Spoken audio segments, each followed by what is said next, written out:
What's up, guys? Welcome to another exciting edition of Real Estate Podcast, episode 324. I'm here with Griffin. I'm here with Trav. And I'm here with Adam. And this week we watched They Clone Tyrone. Kind of weird this came out right after Jamie Foxx came back and he was like, no, I didn't get cloned.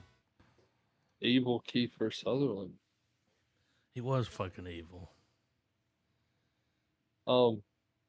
There was when I was watching this, there was like this weird shift at one point where it went from being like in the first act you always got your character introduction and development and stuff, but there was a shift where like it kind of like around the time where it almost goes off the deep end, but like the acting goes from good to like warp speed good. Yeah. Jamie Foxx killed it, man. Oh, dude, absolutely. As the pimp, he had that pimp voice, 1993 Player Ball Pimp Winner of the Year. He said that you should have seen the furs when he's like Papa's polar bear. He even had the claws. Oh man, he was popping one-liners. I was trying to keep track of them. They were good, but I was like, dude, I give up. I give up. Like man. every other line was a one-liner. Really. For real. Interesting concept. Very. Did not think I was thinking maybe there was something. Yeah, like it got elaborate as hell, man. Like, but you see what they did there, kind of like, I mean, when you look at big cities, everybody's got to get the new iPhone. Everybody's got to get, you know what I mean? You could kind of see that it was like, I mean, they ain't wrong. It is kind of like that. Well, like almost programmed. Yeah. Way. Well, like it's almost like it borrowed, to me, the plot borrowed heavily from the Matrix. Yeah, they were trapped in the Matrix. And they had the food, everything down to the food, the drink, the beverage. Yep. It was almost like this weird hybrid product. Yeah, it was like this weird like mashup of aspects of the Matrix and the Truman Show. Yep. When he told him, he was like, we can't get rid of you. 3 weeks from now, there'd be a fucking Starbucks. Yeah. And it's like, wasn't that crazy? Well, what was crazy was they created him and gave him this backstory that his little brother died, probably got shot or something.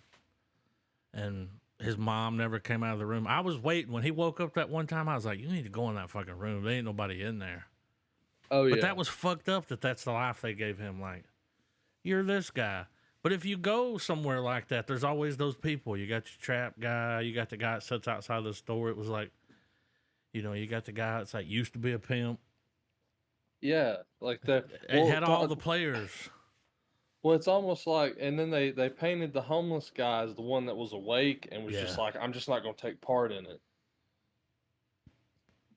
And that's what I took from the old guy every morning in front of the store. His life was like Groundhog Day. He'd come out with a scratch off. You lose. Yeah. He'd give him a little bit. I'm like, give him more than that. I mean, well, when they're setting the plan off and he gets shot, the clone comes out and the guy's like, new car smell. Yeah, that's what he said. You got that new car smell on you, young blood. Yeah. Like I was kind of waiting for Fontaine. That's the character's name. I was waiting for him to start siding with the homeless guy. I don't know why I was thinking that, but I felt like because they were clearly showing you that he was the one that knew what was going on. Yeah, he'd been sitting out there watching all these years, seeing all this shit. But like he just like agreed, like he was going along with it. Maybe at one point he tried to fight it. Well, yeah, and I mean, but kind of like Fontaine when he was like, "What's the point?" I mean. Oh, it was sad as fuck. They even made it to where like he even tried. I'm just gonna call it the Matrix. He tried to plug back into the Matrix, man, and just tried to. But like the scene where he's watching TV, he just throws that fucking beer, and he finally kicks the mom's door in. And there's just a little box there. How low key. You know what I mean? Like they had the like old school speakerphone from like the 60s. Mm-hmm. It was like, Tane. Nancy Drew did a good job. Oh yeah, I enjoyed the cast. I like how it had that kind of grindhouse 70s it had a look. blaxploitation feel to it. Yeah, and it kept doing that, like change the reel, blimp of the quarter. Mm-hmm. Oh man, I bet that would. I didn't even notice that Oh, it did actually. it constantly, man. Well, I mean, it matches the tone of the movie, Yeah. especially every time Fox was on screen. Oh man, what you talking about? John Boyega did a good He did a job. good job. Did you notice when they show the version of him that's in California, he had a different accent Mm-hmm. when he said store? They took advantage of that English Yeah. Well, the acting other dude was school, like man. Stowe, you know. This one was going to the store. But when he came out of that house, I was like, damn, it's like Friday. Oh shit, here we go again, you know? Different hairdo. Then he's like, oh man, whenever they finally get all the clones outside and expose everything and all Yeah. that, and then like when it cuts back to that, they're sitting there on the couch and dude's like, well, like they already it already kind of started doing some of the work for them because they said they were like, let's go to Memphis, see if we can bust something up over there. There's clearly these experiments Yep. are being ran all over the country, All in every city in the world, probably. Wow. But I enjoyed it. I'm surprised that it was a Netflix movie and not like it felt like it could. I felt like it probably would have survived well in the box office. Yeah. Yeah. It There had was to have enough a sci. decent budget. There was enough sci-fi involved to oh that part, man, where that shows them down in When they the first go cloning down. part. But no, when it shows those those two fucking dudes, those two white guys with the gurney rolling it past, and you hear the dude go, "You mean no salt and pepper, just boiled?" He goes, "Yeah, man, it really brings out the flavor." Said, don't worry, big guy. You'll be back to yourself soon. They put that Yeah. thing over his face. They fucking Clockwork Orange his ass. Somebody even Oh, brought that up. They got yeah, here, there was a Clockwork Orange, reference. motherfuckers. There was a lot of references. I Like you, appreciate that.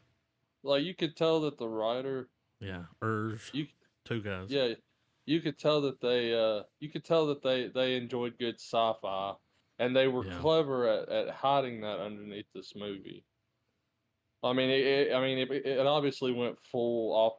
I like that it went off the deep end, Mm-hmm. It like it did. did, And it just because that, stayed there. Dude, my grandfather doesn't like stuff like this, but he liked this movie.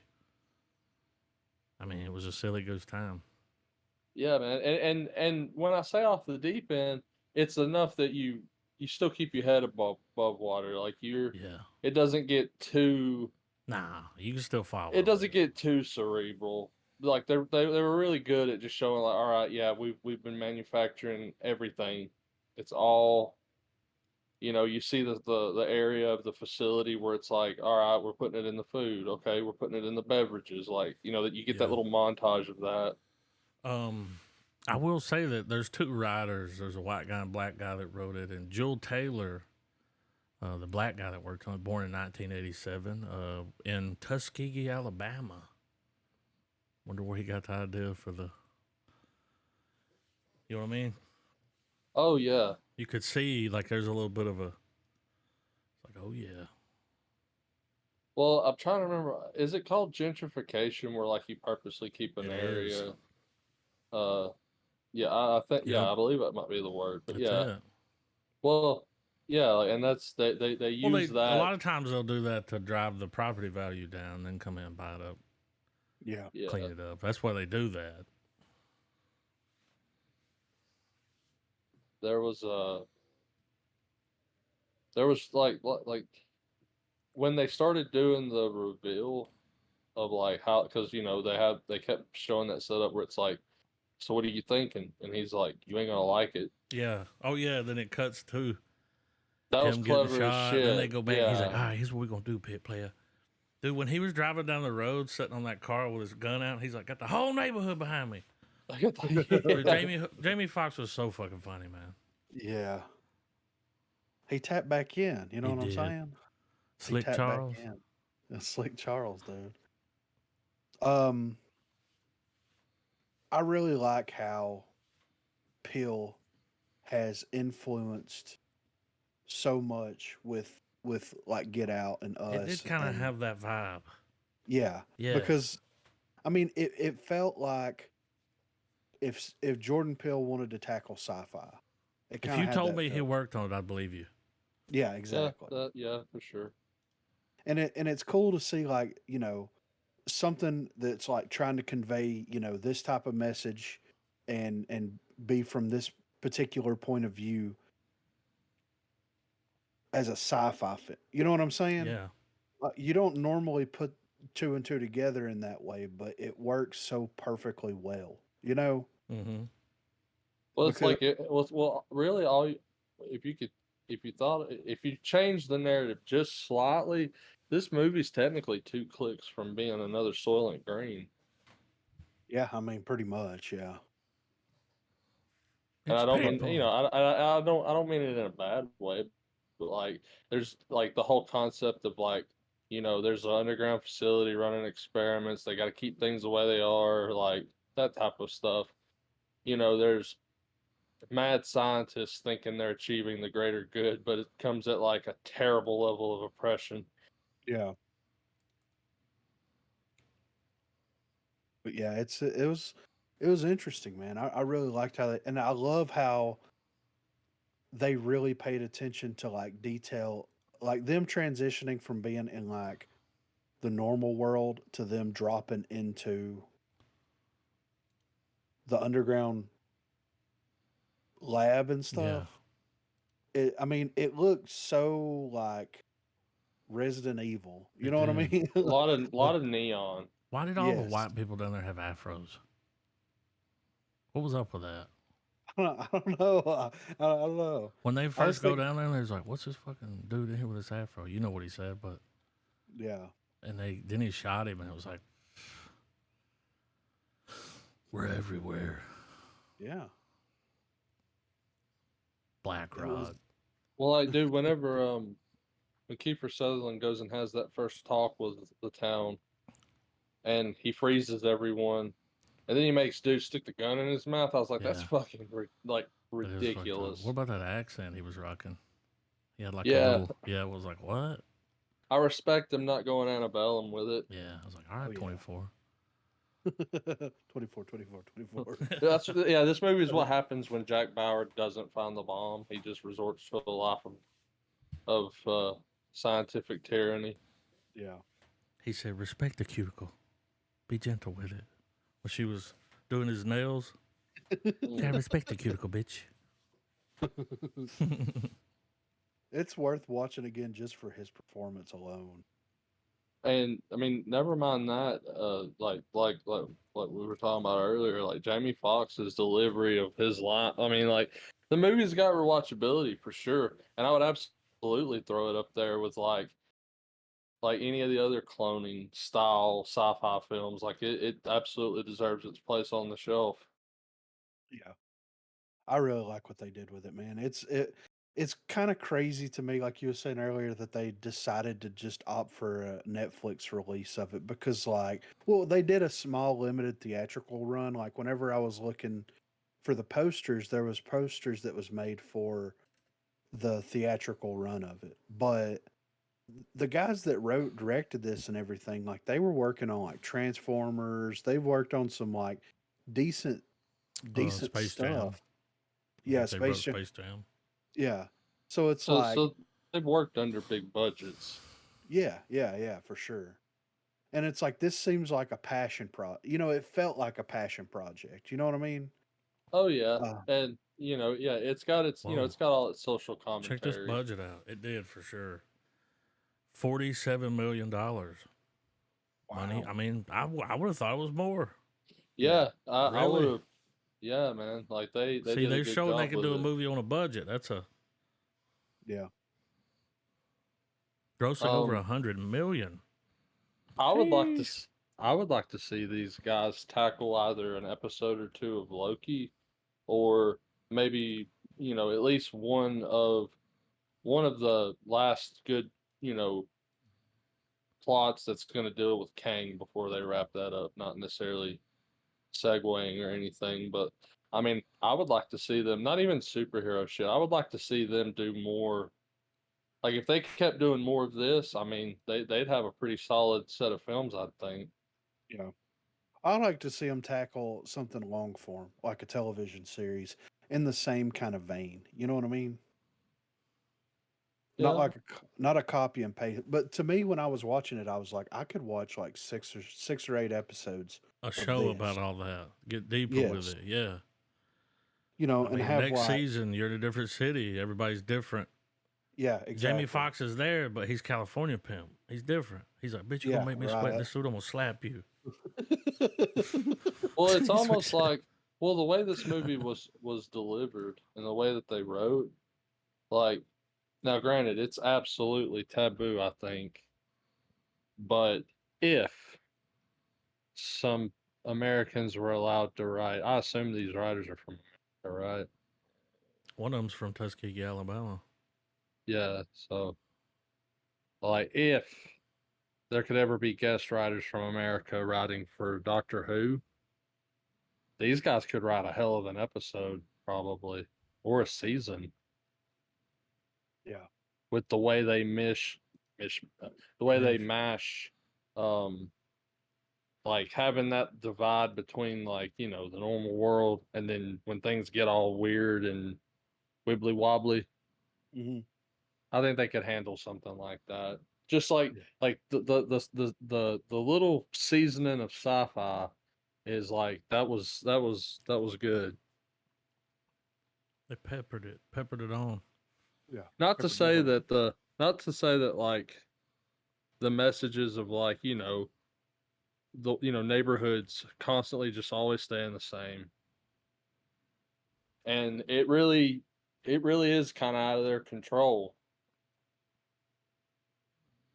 and like that whole messaging's like there, and that's those types of stories are you've seen them in various other films and stuff. Like it's not it's not that it's unoriginal, it's that like it's timeless in a way. Like there's always room for that kind of message. Hmm. But it's almost kind of, and maybe I'm making meta out of nothing, but it's almost like it's the social commentary. It's reflective of society, like where things kind of are on repeat generationally. Well, it's the fact that they were able to take something that has been used as a plot device we've seen it used as a plot device so many times, and introduce something fresh and original to it. It's not breaking new ground, it's not telling a new story per se, but it's introducing and it's showing you things in a different kind of way. And that is like, okay, let's break the mold a little bit. Let's do something familiar, but let's break the mold enough to bring people in and get them interested in it. And they did that, you know? Yeah, and I think to add to it that they by doing that, it adds testament to the plot device, because like many others, just because it's used time and time again don't mean that it's bad per se. It's just that people enjoy those stories. Yeah, it was great. I like, I mean, John Boyega, I've never seen him play a character like this before. Mm-mm. And seeing him, like, he nailed it, dude. Well, it makes me Like, wonder if there's more of his performance on the cutting floor of Star Wars than we're led to yeah, believe. exactly. Yeah, I was thinking the same thing, dude. Because Because like, Jesus. because this makes his Finn performance look very two-dimensional. Yes, very. Yeah. Because I really thought we were on to something in Force Awakens when they reveal him as a stormtrooper, and I thought we were going to get like, okay, we're going to get not only a Jedi story, but we're going to get this really cool, unique like perspective of what it was like to be a stormtrooper, what all that they actually went through, all that kind of stuff, or at least his perspective of it.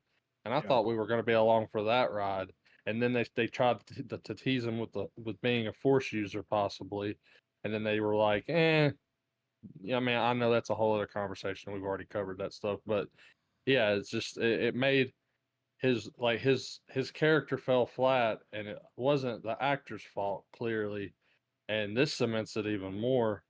But it still makes you want to ponder the what if, like were there scenes where he was just like nailing it, man. Like he was delivering a performance of like a shell shocked soldier or something, you know? Yeah. Oh yeah. But I enjoyed it. Like I'll if I come across this on Blu-ray, I'll pick it up. I'll be revisiting. Like I would definitely lump this into the pill whenever you're sitting down and you're peeling. I would definitely kind of throw this in there with that. You know what I mean? Mm-hmm. Yeah. Well, it would be like it's weird because I would probably like I don't know if you're thinking like a pill marathon or something like that, and then it's getting about time to switch gears to another director. I'd Hmm. throw this one on, and then I would probably keep the Jamie Foxx trend going and probably jump on Django, time allowing, of course. There's always time for Django. Yeah. Come Oh, on. oh yeah. But like, no, man. But then it's like, then you start begging the question. All right, do I go Ray or do I go day shift? Like the guy's such a like he's got such a portfolio of performances. Yeah, Ray's a long movie too. yeah. But I'm here for it. I'm here for it. But yeah, I'm gonna give it a full star. I really, really enjoyed it. Full star.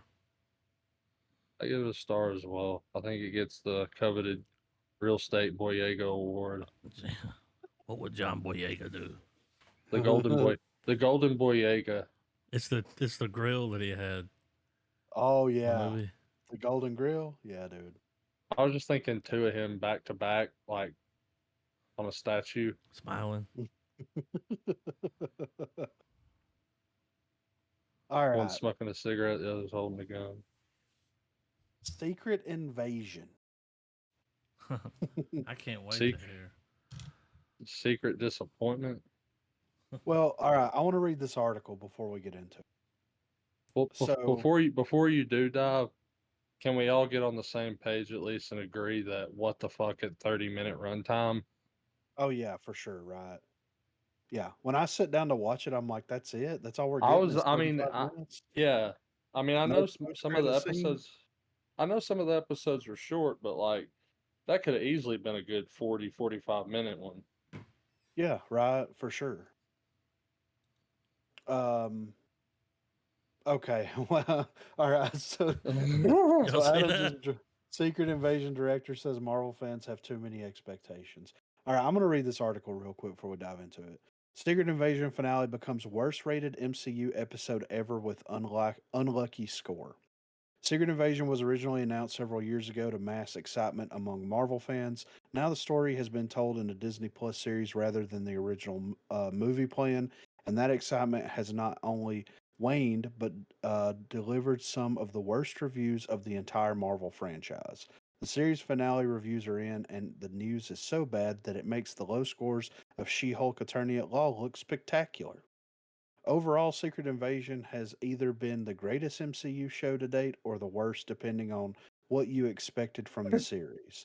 The series has earned an average score of 57% from critics and 62% from audiences on Rotten Tomatoes, but the reviews posted that are directly based on the finale, only one person appreciated the effort.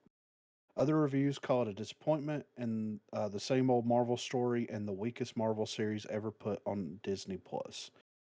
This is a stark contrast to the way the series started, and while those reviews were not the greatest in MCU's history, they were certainly not bad. Some called the show slow and claimed there was not enough action, yet when the finale brings the story to the standard Marvel big bangs and flashy scenes finale, everyone hates it even more. This is all made even more ironic after She Hulk spent the final episode making that point that not every Marvel project has to end with a big visual effects driven display and was criticized for that as well. So I wanted to read that article before we get into it because I didn't know that it got review bombed like that. I mean, I get it. You know what I mean? Like I understand why it got review bombed, but I don't know. Like my whole thing and we've talked about this several times. My whole thing going into Secret Invasion is like, okay, how are they like we've gotten shorter episodes. We've only been getting 6 episodes. Like, how are they going to tie this into the larger thing that's been going on? Is this going to tie into the larger thing that's going on? Is this just like a throwaway story? And at the end of the day, it just kind of feels like, A throwaway story. Well, they were yeah, setting up Mother of well, Dragons, right? I mean, this was just her well, characters well, because she's still gonna here's be there, right? I think the greatest insult that this show does, man, is the fact that for 5 episodes, it's actually pretty good. hmm It's got a good setup. The episodes were consistent. And then you watch the finale and it's such a level of diminishing returns.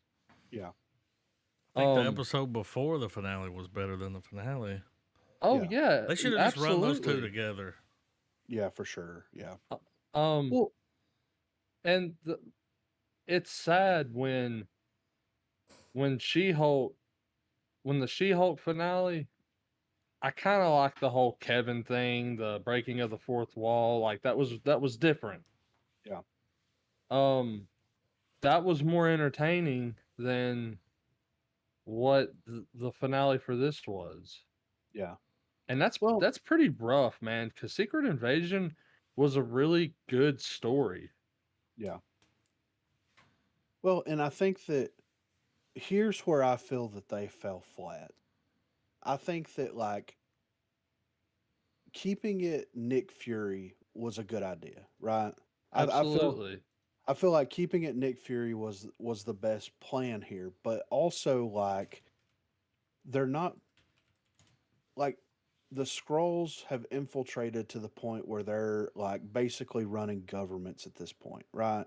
And Yeah. their whole linchpin thing is like, well, we're going to set everything up so that we have all these countries at war with one another. Yep. Which Well, Well, they could have the ended it and set it up for this being a plot line for Captain America 4. yeah, They could have done that because like think about it, like they did that it would have been a reskinned thing with Winter Soldier where they revealed Shield being hijacked by Hydra and all that stuff and everything. And they could have redone that, but with the scroll aspect it would have felt fresh. yeah. But But it's almost like you don't know like what they were trying like is it like it's is this it? Like there's not well, going to be no, a the Secret scrolls are still Invasion here. 2. Yeah, but I mean like in terms of like Nick Fury because that's I He mean and that's a left, whole didn't other he? yeah, and yeah, that's a whole other Well, topic where's he though cuz going? it's like this is supposed to be it for like this was Samuel Jackson's Did him and first his wife big ride off into the sunset? I yes. mean into the stars. And they left Amelia Clark behind. Yes. Like she's She's like right. her and the She's British chick are tallow now. supposed to try to rebuild relations. Yeah. And here's the thing too, like, okay, like I was saying before, it's like you're gonna have basically governments going up against one another, right? But like at the same time, pre Thanos, pre all this shit that happens, like, okay, that's believable and understandable. But like when you have people that are strong enough to destroy the planet that Mm-hmm. everybody is on, it's like so you're instead of like plotting superheroes against one another, you're gonna plot govern government bodies against one another when you have a bigger presence in the universe that can show up and be like, "Hey, we can single-handedly shut this down." So it's like the Scrolls plan was all for naught because at the end of the day, even if they would have succeeded, the Avengers would have showed up and they would have shut everything down. So it was Yeah. pointless for them to go through that whole rigmarole was pointless. Absolutely, and I agree, and I think that the one of the biggest problems, and it's kind of it. I feel like it is going to kind of put Marvel in an increasingly difficult position. Is one of the things with the comic books, as we're all aware of, is that nobody ever really stays dead. Yes. Well, True. they killed off their tentpole character in Endgame. And subsequently, Secret Invasion is an Iron Man centric story. So we could even go as far as to say that this was probably going to be dead on arrival. Like part of me felt like I should have saw it coming, that this was going to be kind of a ham-fisted ending. But with the way that they were handling Nick Fury's character, I genuinely thought that, okay, let's just shift a little bit, because Marvel is good at doing it. When they do a plot like change for a character, sometimes they nail it and it's fine. Because I mean, going 1-to-1 adaptation, I mean, it's stupid to assume that this far into the genre now. And I'm not someone that's necessarily going to hold a film to that standard anymore. You know, maybe when I was a lot younger, sure, but not now. You know. Yeah. But when you take the main character out of a story that needs it and try to tell that story, um, they should have stayed to that, and they should have kept that as Nick Fury instead of this, instead of what we got. Yeah. I mean, and at the end of the day, like, I mean, they could have set everything up perfectly. Captain America's no longer around. Iron Man's no longer around, right? And but that could have been their Well, point of entry. well, not well. I mean, I know I'm splitting hairs, but Steve Rogers is not around, absolutely. But yeah, technically, Captain America is still around now. It's just, Right, but so s yeah, but s so Steve Rogers is no longer there. That could have been the jumping off point to where it's like, they're back? What's happening? Like, what like, the snap happened, and we thought that they died, but they're back now? Like, they could have positioned this in a way to where, like, the Skrulls really could have mind fucked everybody but and yeah, like it pitted. could have been like, like, would you say maybe make this be Infinity War I mean, what was 2.0? setting up for that? I don't know what happened. I mean, I think Well, I AI mean, wrote this episode. I don't know. yeah. I don't know. Well, and at the end of the day, they should have had it should have been this idea of like instead of turning these world superpowers, these countries against one another, they should have leaned more into having the superhero aspect. That would have like legitimized their budget, right? Because if Yeah, they would have had all these different heroes that are popping in and out of episodes because you don't know if they're scrolls and left it completely open at the end of everything, left it open to where you don't know who's who. You don't know who's a scroll and who's not a scroll, and they should have left that for like 7 years Yeah. and built on that idea of like we still don't know who's a scroll. Instead We of still don't releasing know. them all like they did. Y'all well, notice it Right. Rhodey was in the hospital gown, so he was Yeah. taken from the hospital. So he's well, been it there for could a have, while.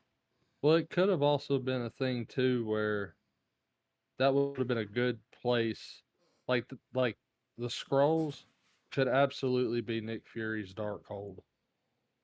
It's a Yeah. good place putter to be like, all right, we're not using Fury for a while. The audience can just assume he's hunting down scrolls. Yeah. Kind of like that. That's how they're that. You know, that's obviously how they're handling Scarlet Witch. Like, you know, Yeah. popping universes and all that crap. Yeah. Um, but I think probably the biggest sin that this show committed, that to me, is the whole Super Scroll fight. Mhm. Like, they crossed the streams, man.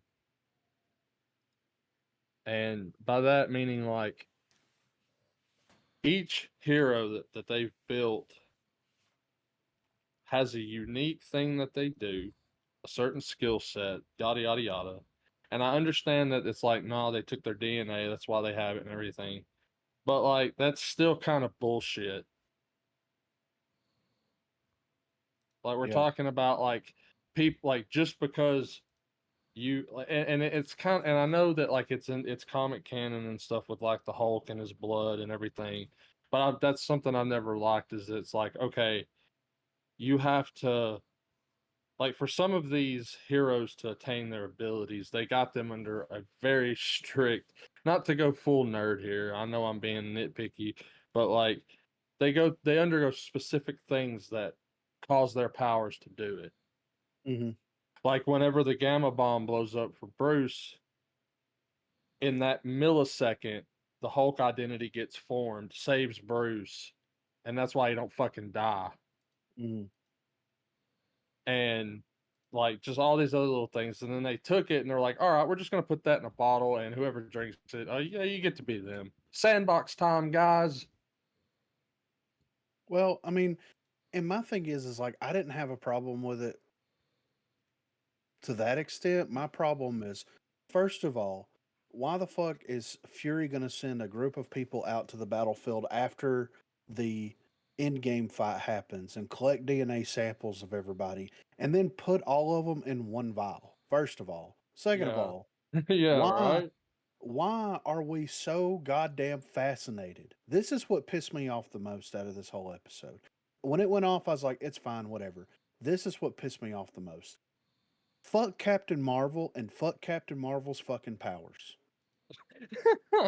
Like, legitimately. I'm sorry to all the people out there that love Captain Marvel and all this stupid bullshit, but like, you're going to make the most powerful fucking being in the fucking universe. You're going to introduce the most powerful fucking being in the fucking universe and have them be present in the fucking movies. And now you're just gonna fucking give her powers out fucking willy nilly to every Tom, Dick, and Harry that fucking Yeah. shows up. Well, yeah, That's but that fucking adds to my stupid. point. Yeah, it adds to my point that like you never cross streams. You never let another motherfucker be another motherfucker, dude. Like, Well, and the thing with the Super Scroll was like they had the Fantastic Four's powers. That was the whole thing with the Super Scrolls back in the day. They mhm. had all the powers of the Fantastic Four, all rolled into one. That Another was their missed launch pad opportunity. yeah, I agree. And I'm sitting here like, okay, they get Groot's power. That okay, that's fine. Drax, some of the Guardians, some of the I think other it's weird heroes. that they chose those particular heroes to demonstrate the most. They was like they used the Guardians' powers and then they used Captain Marvel. Yeah. Because once they both switched to Captain Marvel, they were like, "Nah, this is it. This is the form." Well, I do like the fact that they used oh, what's his name from that was one of Thanos' right hand men. Yeah. Oh, the guy at the beginning that's trying. I'm trying to remember his name. Yeah, the Squidward. yeah. I liked how they Uh, Squidward. pulled him in. Yeah. His name was I don't know. I can't remember what his name is, but I liked how they pulled that into it. And then like who has the power of the ice sword? Is that something that I missed at some point? I was wondering that as well. So I've got to watch a video Well, or unless they were attributing to an X Men like like Iceman or something. I mean possibly, but I But that's a mean stretch. You know. yeah.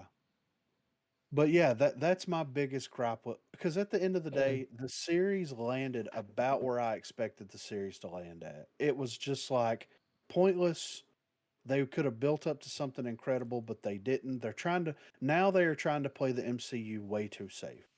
And we've seen that with everything except for Spider-Man, Guardians of the Galaxy, and what's the other one? Doctor Strange, right? They're playing it way too safe with these, especially the TV series. And it's like, dude, the reason people are like giving you the Marvel money is because you were like making good stories and good decisions this whole time. Now you're trying to produce too much content. You're Well, trying to do too much. somewhere. I saw Frost it somewhere. Beast. Yeah, I saw it That's somewhere where where the Bob. sword came from. Oh, okay. So I saw it article talking about Marvel and playing it safe. I think in one of the conventions or conferences, Bob Iger had listed a bunch of things that were, or maybe it was a letter or some shit. But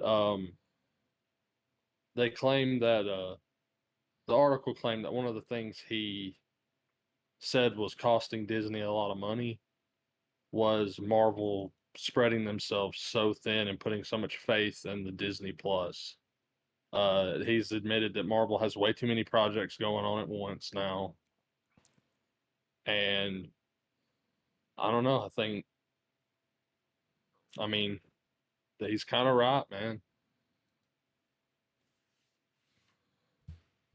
Because and as far as sorry, as far as the episode specifically, and that fight, it's another one of those things, and it's not the only one. It's not the only one that commits this sin. There's a handful of others. Um, but for these big spectacle fights to go down, there's got to be enough build up to where when it happens, it matters. It doesn't even necessarily mean that there needs to be stakes raised. It's just that at this point, there's got to be enough emotional investment that these two people that you see fighting on screen doing ridiculous shit to each other, you're invested and it kind of matters to you. And that's not the case with Gravik and Gaia because they probably like Gravik's only had enough screen time in the show, and Gaia wasn't even in Captain Marvel, I don't think, because I only watched that once. But like these are characters we don't have any like emotional connection to whatsoever. Like you compare this to like the very first fight in the first Iron Man film, where it's Jeff Bridges and Robert Downey Jr. Like even in that 2 hour span, by the time you get to them fighting in those ridiculous Iron Man suits, everything makes sense and you give a shit. You want Tony to win. That didn't happen in Secret Invasion. And I think that by giving us that fight scene instead of something more Nick Fury centric, I Yeah. think did the episode far more harm than good. Yeah. Yeah. I don't know, man. It's just I was really hoping that Gravik would get away. I was, and I Well, like to. we need to enter the era of the returning villain. Yeah, exactly. We've got to stop the one and done bullshit because we're wasting good villains on stuff that ain't that good. To Yeah, just be frankly honest. yeah. I mean, they could have had it where Gravik shows up at literally any point and any time in any fucking movie, and he could fight somebody and then fuck off. Like Well, they could have had a recurring asshole piece of shit aggravation, but they just killed him with and fucking that's Captain Marvel powers. and what's crazy is that this is MCU, this carefully plotted story that was supposed to be what 5-10 years ahead in like development. Yeah, We have this level. So that being said, there's a level of attention to stuff going on, and they can't do that. But yet, 20th Century Fox can give us Magneto by Ian McKellen's performance yeah, and give us 3 movies of it, not just one where the X-Men stopped the Brotherhood of Mutants the first time. Like it's an ongoing fucking thing. yeah. Right. It's just I don't know. It I wound. know that. Oh, sorry. No, I was just gonna say it wound up exactly where I expected it to wind up. Well, whether you agree with us or not, I know me and you've been going on and on. Adam, what did you think about it, man? I know you come at some of this from the non-comic reading angle sometimes. I mean, So I mean, yeah, I just yeah, wasn't give impressed. us your yeah, just give us your I your. mean, that's all I got. I ain't got no long. I ain't gonna teach you how to build a clock. I'll tell you what time it is though. Yeah, I mean, we introduced a new character. I mean, in 6 episodes, right? Yeah, I mean, you're not, Amelia yeah. Clark. Amelia Clark. Mother of Powers. So we don't Yeah. need Captain Marvel anymore, right? No. I mean, she ain't No, coming back. Brie Larson's gone. she'll Well, be here. well, not to spurg Yeah, out, I but mean, now that she has Captain Marvel powers, isn't the whole thing with the Marvels is that when they use their shit, at least by the trailer, it's swapping them out? Yeah, so now in theory, she should be fucking connected to him or some shit. I don't know. Look, legitimate question. How like they were kidnapping people and putting them underneath a fucking nuclear power plant, right? mm-hmm. Which was Doctor Who as fuck because it was always just that same hallway. But like, do they have cancer now? Like they're underneath a nuclear power plant. Funny you bring that up, Griffin. I No, mean, I saw some shit this week um about the blue zones and some of those radioactive places, and I mean it's a whole podcast in and of itself, but there's there's weird loopholes to get around that, Well, supposedly. this is a show, so they probably don't. yeah, They didn't read that If it much was the into real it. world, they Yeah. might have a yeah. The whole time I'm like, we've issue. got even Well, with, like Well, fake just Nick I Fury mean, we shows used to up. live close to a nuclear power well, plant that was. well, They like were like, it ain't active, but that bitch was smoking, so it had something in it. They were so, definitely Yeah, cooling something down. I mean, and there was also one of the things that was jarring for me was that we got this slow build up to the end of episode 5. We get the Nick Fury fucking suit up. We got the eye patch back. Like, all right, we're about to get the last half of the story. hmm Like he's got the "I'm getting answers" jacket on at this point, and then it just immediately cuts to the next episode, and he's already there. yeah, Like, no, like I thought this was kind of John Wickish in that, like, when he leaves there and he goes there, he's got to watch his fucking six, dude. yeah. And he just shambles around. He just walks in with that pimp walk that he's been doing the whole show. well, didn't Disney recently, wasn't they like, we're going to kind of cut back on the stuff we make because Yeah, they keep making stuff like this? It's like, yeah, yeah, just hold out, man. Throw it in something later on. yeah. Not I every mean, to little be fucking thing has to have its own little mini series. Like, yeah, You hit the nail on the head there, Adam. The nail on the head, my man. it's Like, happening. They already said they're going to cut back on, and with Star let's. Wars, and Well, it's it's like just, it's sad to what you're I saying, mean, man. It's the like, economy sucks, but it kind of helped them make that decision. yeah. Well, I mean, why? Like, don't get me wrong. Secret Invasion is a big deal in the comic world. So was Secret Wars and all these other big crossover events. Um, they're they're the nexus points in the overall Marvel comic lore. But some can afford to be skipped over, as heretical as that might sound to some of the more hardcore readers. But you know, in reality, the MCU could have existed absolutely fine without ever having Well, done dude, Secret Invasion. if you would let people like read the script, it's like, here's what the show's gonna be. They'd be like, yeah, just put that money like in Loki or something, yeah. I mean, Right. something it, that's gonna be better. Because And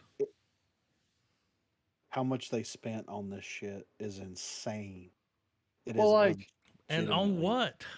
I mean, yeah, what's crazy is it's like they're trying to tell all these stories now, and at a point in time, I feel like we all were at it where we're like, yeah, dude, like, wouldn't it be cool if they did this story or that, blah blah blah blah blah. Some things are better off left in speculation. well, and And like, and in your what, imagination, yeah, like, and what happened to, like, I don't know, good business? Like, wouldn't it kind of be a safe investment to keep some stories in just their respected medium? yeah, Kind of give someone like, I don't know, an incentive to retread certain comics to get to a storyline like this that's not in the shows or movies. yeah, I mean, it's a win-win. yeah. I mean, I agree. And the thing is like, out of all the Marvel shows that we've gotten, I mean, there's only a handful that's been like exceptionally well made, right? Yeah. And I would argue that it's probably it's I feel like the three that were the WandaVision and best. Loki are the best. Yes, That's it. absolutely. What's the third one? The third one, Moon I Knight. was oh, Oh man. yeah, I mean, yeah. Well, third place is a tug of war, but to me, and I know this might sound weird because I know I kind of gave it a little bit of crap, Did you? but I give it a toss up between Moon Knight. Moon Knight's almost its own thing, though, guys. Yeah, I mean, but it's a Marvel show. True. If I'm being It's as gonna be picky as I've connected been, to. we got it. Yeah. What's Well, the it's other a one? toss. Drop it. Falcon, Name it. Falcon and the Winter Soldier, dude. That was good too. Yeah. There's 4 then. Yeah. Really, there there's were 4 just in because that there were a order. lot. There were really good moments, and I'll still say that Falcon and the Winter Soldier has its finale is the closest to feeling like a movie than all the others. And that's not to say that it's because the story was better than Loki or whatever. Loki coming in clutch with its finale as well. But particularly with Falcon and the Winter Soldier, that finale, dude, felt like a full blown Captain America movie. Yeah. And it was, I think. Yeah. And that's the thing. Like, I would definitely lump WandaVision, Falcon Winter Soldier, and Loki. I would wrap those all up into like the perfect, Little bow. you know, yeah. Like And then, that would be a good box set. That's a trifecta. yes. But like Moon Knight for me, because it was so weird, it was so like, with it introducing a character in such a interesting and unique way. You're right. It almost is its own thing. It's so good that you forget that it's a Marvel thing. Yep. Yeah. Like and it gets a solo still. Well, they book even release. said that where they were like, not everything's got to be connected. I mean, Well, yeah. like I feel it's weird because arguably, and I know there's shows, but I think as far as just pure content, Werewolf by Night, man, Oh, it's number one Sure. for sure. Right. like that and was it changed the outcome of some of the other properties. I mean, Yeah. it Like, really that did. was- Once that came out, they were like, "Oh, okay, Yeah. all right." and it's It's kind of like, well, I want people depressing. like that. I mean, It's kind of depressing that that's the only real one shot we've got because I felt like replacing the shows with one shots and maybe a sequel or so. well, like I Agatha. feel like, well, like yeah, like that That's could gonna be a easily spinoff. that could be I a think one that's supposed to shot. come out before the end of the year. I mean, Oh, I think it's gonna be like the big Halloween event Yeah. for Disney. Yeah. So I mean, mean, oh sorry. well, I was just gonna say it's like they took chances on a lot of the earlier Disney Plus stuff. WandaVision was like so weird. yeah. You know what I mean? Absolutely. And then Loki came out and was so good that they kind of rewrote the whole thing that they were doing with Kang because of that. And then I mean, Loki, they could easily cut so much chuffa. Y'all know But we as got the long as- Loki trailer, right? Has anybody for seen real? it? We actually have the Nuh-uh. trailer for the No, new I season. haven't Yeah, watched it it. dropped. I haven't seen it. But I'm excited though. But I'm convinced that just from the way season 1 went, if they keep that level of consistency, Yeah. like that I think that's why show they could took so long. easily because it's been what three They three could have years pumped now? it back out. Just we gotta keep those subscribers. They're like, nah, we'll trickle it. We'll like trickle down all this other stuff, like that Agatha show.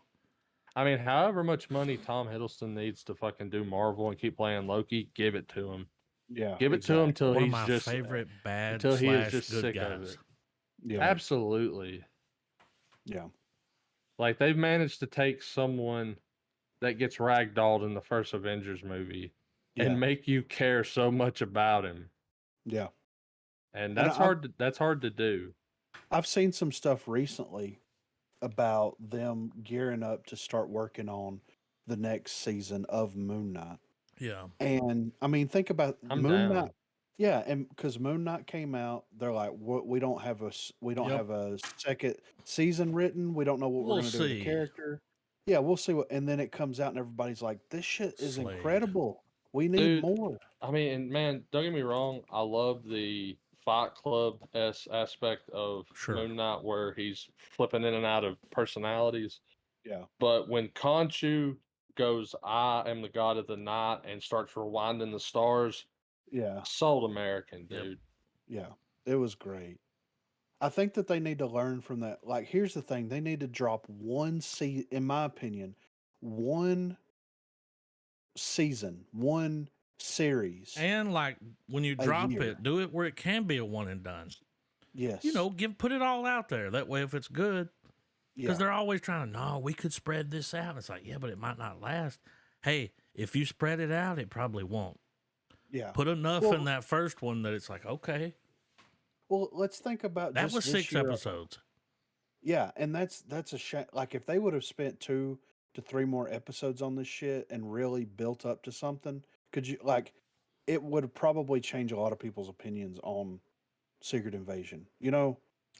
But here's the Yeah. thing: how much just this year alone? How much are they spending in Oh, Marvel television? Because we got Secret Invasion, which was what 250 million. mm-hmm. Loki, and then Agatha, and then I'm sure that there was something else. I can't remember what it was, but so they're spending probably three Look, quarters of a Yeah, billion let's dollars. not to mention the billion they lost that Yes, they spent on stuff that just didn't do well. yes.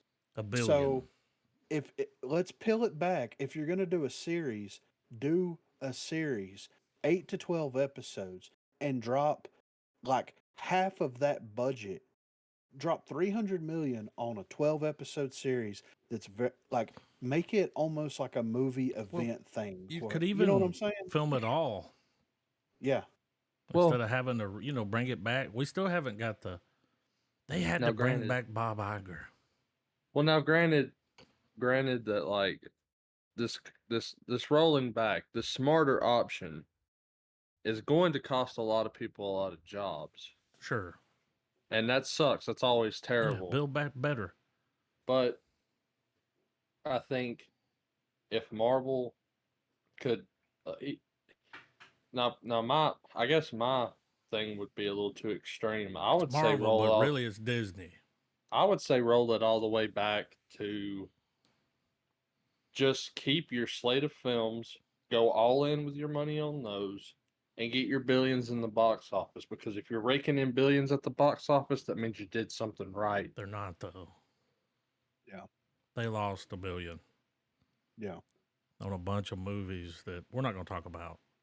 Yeah. Well, I But they mean, did. Now, not Marvel, but yeah, Disney, a and lot of that's where they get their money. That's the same, well, never mind the controversies that surround some of these movies that have come out. And Oh, maybe I'm wait wrong until and that Snow White movie comes out. well, maybe I'm disconnected here. But I feel like this whole let's do live action adaptations of the Disney Just animated wait. classics, just in general. Like, never mind. It has nothing to do with any changes, none of that political bullshit. Adapting these movies into films hasn't been that lucrative for them. Now, I feel like I could be wrong. I haven't seen the numbers, but when you were younger, and maybe it's just because we were just around a bunch of kids, and that's what we did. We watched the fucking what was out, Mm-hmm. But I don't ever hear a lot about these live adaptations of films. Like the Little Mermaid dropped, and I'm hearing crickets. Yeah. Yeah, it's one of those that cost them money. I mean, Even Well, the dude, Jungle Book, and that's a Favreau work right there. And even I heard it was good. it came out, and then it just kind of went. I heard yeah, it was good. It's got Bill Murray in it, dude. Come on. I haven't watched any of the No, live I haven't action. seen any of them. The Lion King one, nothing. Well, I Yeah, mean, and dude, there's fucking Aladdin yeah. now. Completely So forgot about that. And now, granted, one that I feel like they're really missing on, but I feel like there's something in there that's keeping them from doing it. I don't know why, but whatever. Um, a movie that deserves it with stuff like Game of Thrones and all this. Why haven't they done a live action Sword in the Stone? well, they tried Willow.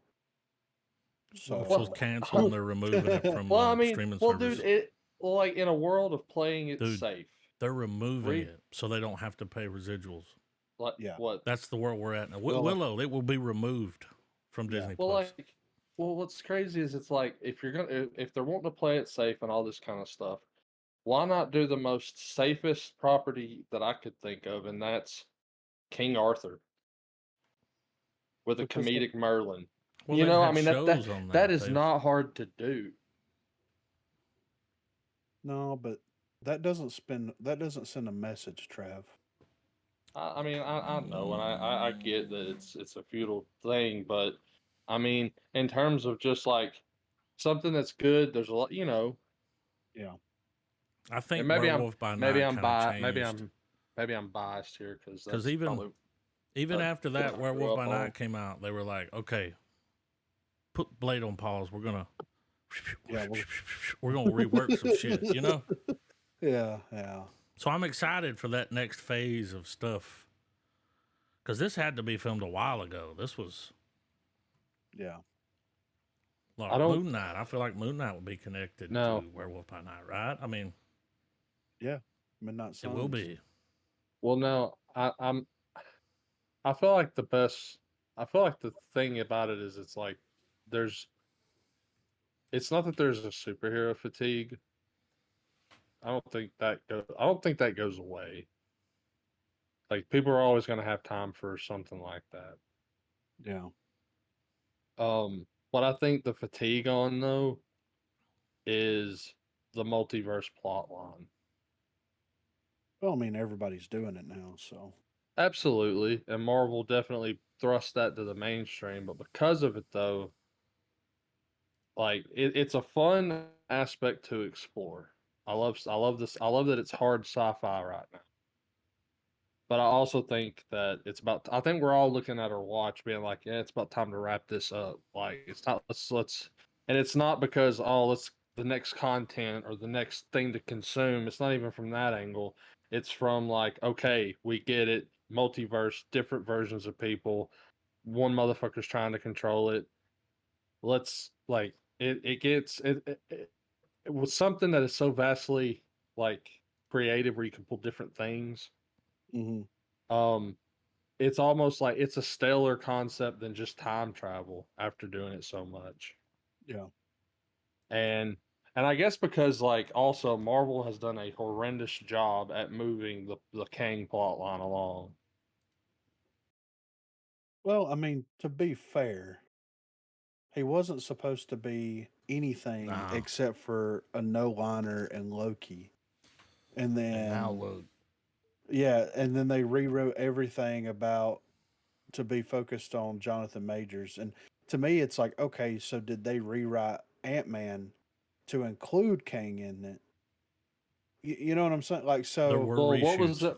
Well, if that's the case, then what was their original timeline? Like, were we gonna? Are we being delayed, Doctor Doom and all these other guys because of Kang, which isn't a problem, but does I guess does it create the opportunity that perhaps when we do get Doctor Doom, it's nailed. They nail it to a T from the casting to the story, everything. Does it is it going to give them almost a Lord of the Rings level pre-production time now to get that right? well, I think that we've talked about this in the past. I think that like the Fantastic Four is so important to so many people, and the X-Men as well, that like if there's people that's really going to start shying away from the Marvel universe, it's going to be if one of those movies is released and they're dog shit. Yeah, because those I would argue that those two properties um those are the last two major hurdles for the older generations that grew up on Marvel. Yes. Like that's going to be that's those are going to be the nails in the coffin, and those are the guys that spitting out the most money over this shit as a consumer. Yeah. Like they're the ones that's buying, the ridiculous like uh collection editions. They're the ones that's going to get the only 500 are made box sets at fucking Comic Con or something like that. Like And so, like Fantastic Four and X Men, like you're saying, like they're so near and dear to these people specifically. Yeah. And like, I'm wondering if Marvel realized that if they can kind of just keep this going, keep the car puttering along while they refine this so they can make it right. Yeah. I wonder if they're smart enough to take that angle. Well, I think that that's what they're doing. I mean, because I mean, realistically, other than Doctor Strange, and like Spider-Man to an extent, nothing has really pushed anything forward. I mean, you had Ant-Man, but like it wasn't very crucial to like furthering the overall story. I think that like, and I don't think that the Marvels is going to do anything significant with that either. And Guardians of the Galaxy didn't either. As good as that movie was, like in the grand scheme of things, Yeah. it didn't move the needle at all in Well, terms of the. it doesn't it doesn't have like granted a lot of what carried the previous like saga was those little nuggets of moments where it's like, all right, an Infinity Stone. Okay, why is Thanos on screen? Okay, another stone. Like, I'm not necessarily talking about that, but going as far back as to the hype and conversations and the speculation that people would have over the fact that they just got out of the Incredible Hulk and was like, dude, I think they're gonna do Captain America. Hmm. Like, what if they make an Avengers movie? How crazy would that be? Like, Marvel needs that again. Yeah, well, and that'll come. I think that they're going to do Deadpool kills the Fox universe, and I think that they're waiting on that to come out Well, before I'm they. sure you've seen the photos. You know that if that's not the plot, it's heavily referenced. Yes, so I really think that's gonna. They're waiting for that to come out, but they're also like trying to get all their ducks in a row. So. Which those set photos, that shot in front of the 20th, that looks ridiculous, Hmm. and like the best fourth wall breaking way possible. Yeah. So. Well, But it's like they're gonna take She-Hulk jumping out onto the Disney Plus screen, and they're gonna like put it on Adderall and steroids and just let it go. yeah, right. But Secret Invasion as a whole, I'm giving it a half star. It wasn't Yeah. awful. Well, it was It just the just way it ended. It was build up to nothing. yeah. I So think, Really, I mean, yeah. At the end of the day, it's one of many other shows of many other genres that go the same way. Like it doesn't, in its demise, it doesn't tread any new ground in that failure. Like it does the same thing as other shows that just don't stick the landing. yeah, But if you don't care about the destination and you enjoy the journey, as everyone gets told nowadays, it's worth a watch. yeah, I agree. Just go in with just go in knowing that there's it's gonna be disappointing to an Yeah. extent. The biggest thing, the biggest outcome is there's another character that has Captain Marvel powers. Yay! Yeah, I guess the best way to put it is that like depending on your age will depend on how much you enjoy the ending. Yeah, yeah, for sure. Because So I feel like the finale, it's almost like they were like, dude, we're getting pretty dark with this espionage thriller. Who's who? Like a lot of people have gotten shot in the show. Let's go hard left and fucking do one for the kiddies. yeah, for the childrens. Which whatever. I mean that's at the end of the day, that's the demographic this stuff was initially aimed at. I got no qualms with it as an adult that enjoys it, but it does kind of suck it into the way it did. Yeah. But I think it deserves a star and a half. I assume you're going half star too, Adam, or are you going to go no star? I said half. Yeah. Okay. So we got a little bit of movie news here, and we're gonna power through some of these.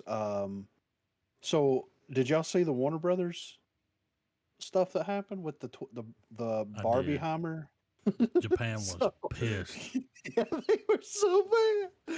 Okay, so following a condemning criticism from the Japanese branch of Warner Brothers, the main Warner Brothers film group has responded in a statement apologizing for any offense caused their replies to tweet featuring atom bomb images combined with stills from Barbie. The statement read, Warner Brothers regrets its recent insensitive social media engagement. The studio offers a sincere apology. The phenomenon of Barbenheimer may well have taken most of the world by storm in the last couple of weeks, but it seems that the unprecedented box office showing of Barbie and Oppenheimer's dual release scheduling is not enough to stop Japan's official Barbie account from facing off with the U.S. counterpart. In a statement condemning the American Barbie account's frequent use of emojis to celebrate this year's Summer to Remember, while seemingly forgetting that behind the strange way the movies have become intertwined, there is a very serious historical event behind one of the movies.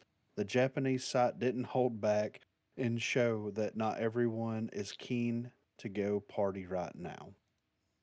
Uh, the story of Oppenheimer clearly has particular significance to the people of Japan, telling the story of the creation of one of the most deadly weapons ever used, and one that caused unimaginable destruction and death in Hiroshima and Nagasaki. For that reason, the movie itself was always going to be a movie that walked a fine line, but the joking way in which it has been melded with Barbie was too much for the Japanese Barbie account to remain silent about. The statement translated from its original Japanese reads: Currently, the movie Barbie and the movie Oppenheimer were both released in the United States on July the 21st. Hashtag Barbenheimer is happening, but this movement and activity is not official. On the other hand, we believe that the inconsiderate action of the official account of the U.S. headquarters of the movie Barbie to the social media posts by fans caused by this movement is extremely regrettable, and we take this situation seriously. We are asking the U.S. headquarters to take appropriate action. We apologize to those who were offended by this series of inconsiderate reactions. I mean, We live in the Twilight Zone. I'm convinced that when they fired CERN up at one time, we Yeah. melded with another. Because why would you do something that's a like whole this? other podcast, Griffin. Mm-hmm. I'm That's willing so. to have that episode with you, but it's a whole other podcast. Yep. Um, granted, granted, here's the thing, man. I think, I think Japan is in the right, like mainly just because, dude, they're the only country that has been that they're the country that suffered the consequences of this film. The only country. It's not Yeah. like this weapon's just constantly used all over the place. Like that particular civilization or group of people suffered because of that. Yeah. And I'm assuming they took offense because it's almost like, oh, no big deal, Barbie Yeah. and They were making jokes. Oppenheimer. So it's gonna be the biggest summer. Yeah. Yeah, Yeah. and It's gonna I be a get it. hot It is. one. You know. It was a tad insensitive. I could see that, and I mean, it's not gonna make me not want to watch Oppenheimer. I mean, I'm fucking No. Yeah. kind of. I mean, ticket sold, man. But here's the But thing, though. Like, we're but I not mean, over here. good on Warner Brothers for at least coming out and apologizing. Yeah, exactly. Right. I mean that type of thing was done. Whether people take it seriously or not, because we all know that Warner Brothers is basically like 2/3 of the movie industry. Yeah. They're a machine that does not care. It's But just, it's yeah, crazy how tone deaf. You know what I mean? But it was yeah. Barbie that did it, Yeah. not Nolan. Not Oh yeah, knowing. yeah. I don't say this No. at the fault of No. really any of either of the films. I think it's one of those things where the world is at such a fast pace Yeah. that these movies releasing at the same time was just a mistake. I thought, Yeah. I don't think it's something that people were really just that like, because I mean, sure, when you think it, like a lot of people when they think of Japan, they think of World War II. I'm sure that's absolutely prevalent, but you know, as a society and a world that's moved forward, that don't have to be the thing you remember Japan by. Yeah. Yeah. Right. So I think it just seems like it's just Yeah. is what it is. Yeah. On the heels of this, we have some sad news, guys. Paul Rubens had a 6 year battle with cancer, secret 6 year battle with He cancer. kept it quiet like Norm Macdonald. And yeah, and He he did. has unfortunately passed away. I mean, Pee Wee Herman, I was dude. shocked. Pee I Wee's was, Big yeah. Adventure, man. I mean, this dude is great. Like he was in I mean, everything. He Rob was Zombie. great. Yeah. I mean, come on now. So he put a message up because he was preparing for for everything, and he said, "Please accept my apology for not going public with what I've been facing the last 6 years. I've always felt a huge amount of love and respect from my friends, fans, and supporters. I've loved you all so much and enjoyed making art for you. And, Explain. you know, and I guess it's kind of partially it's obviously the elephant in the room. If what hadn't happened to this man, he would have had he would have gone on to have appeared in so many other things. I mean, he did. He still had a career for sure, but imagine what kind of content he would have been a part of had he not had that spell. You know what I mean? Yeah. Adult theater thing. Yeah. Yeah.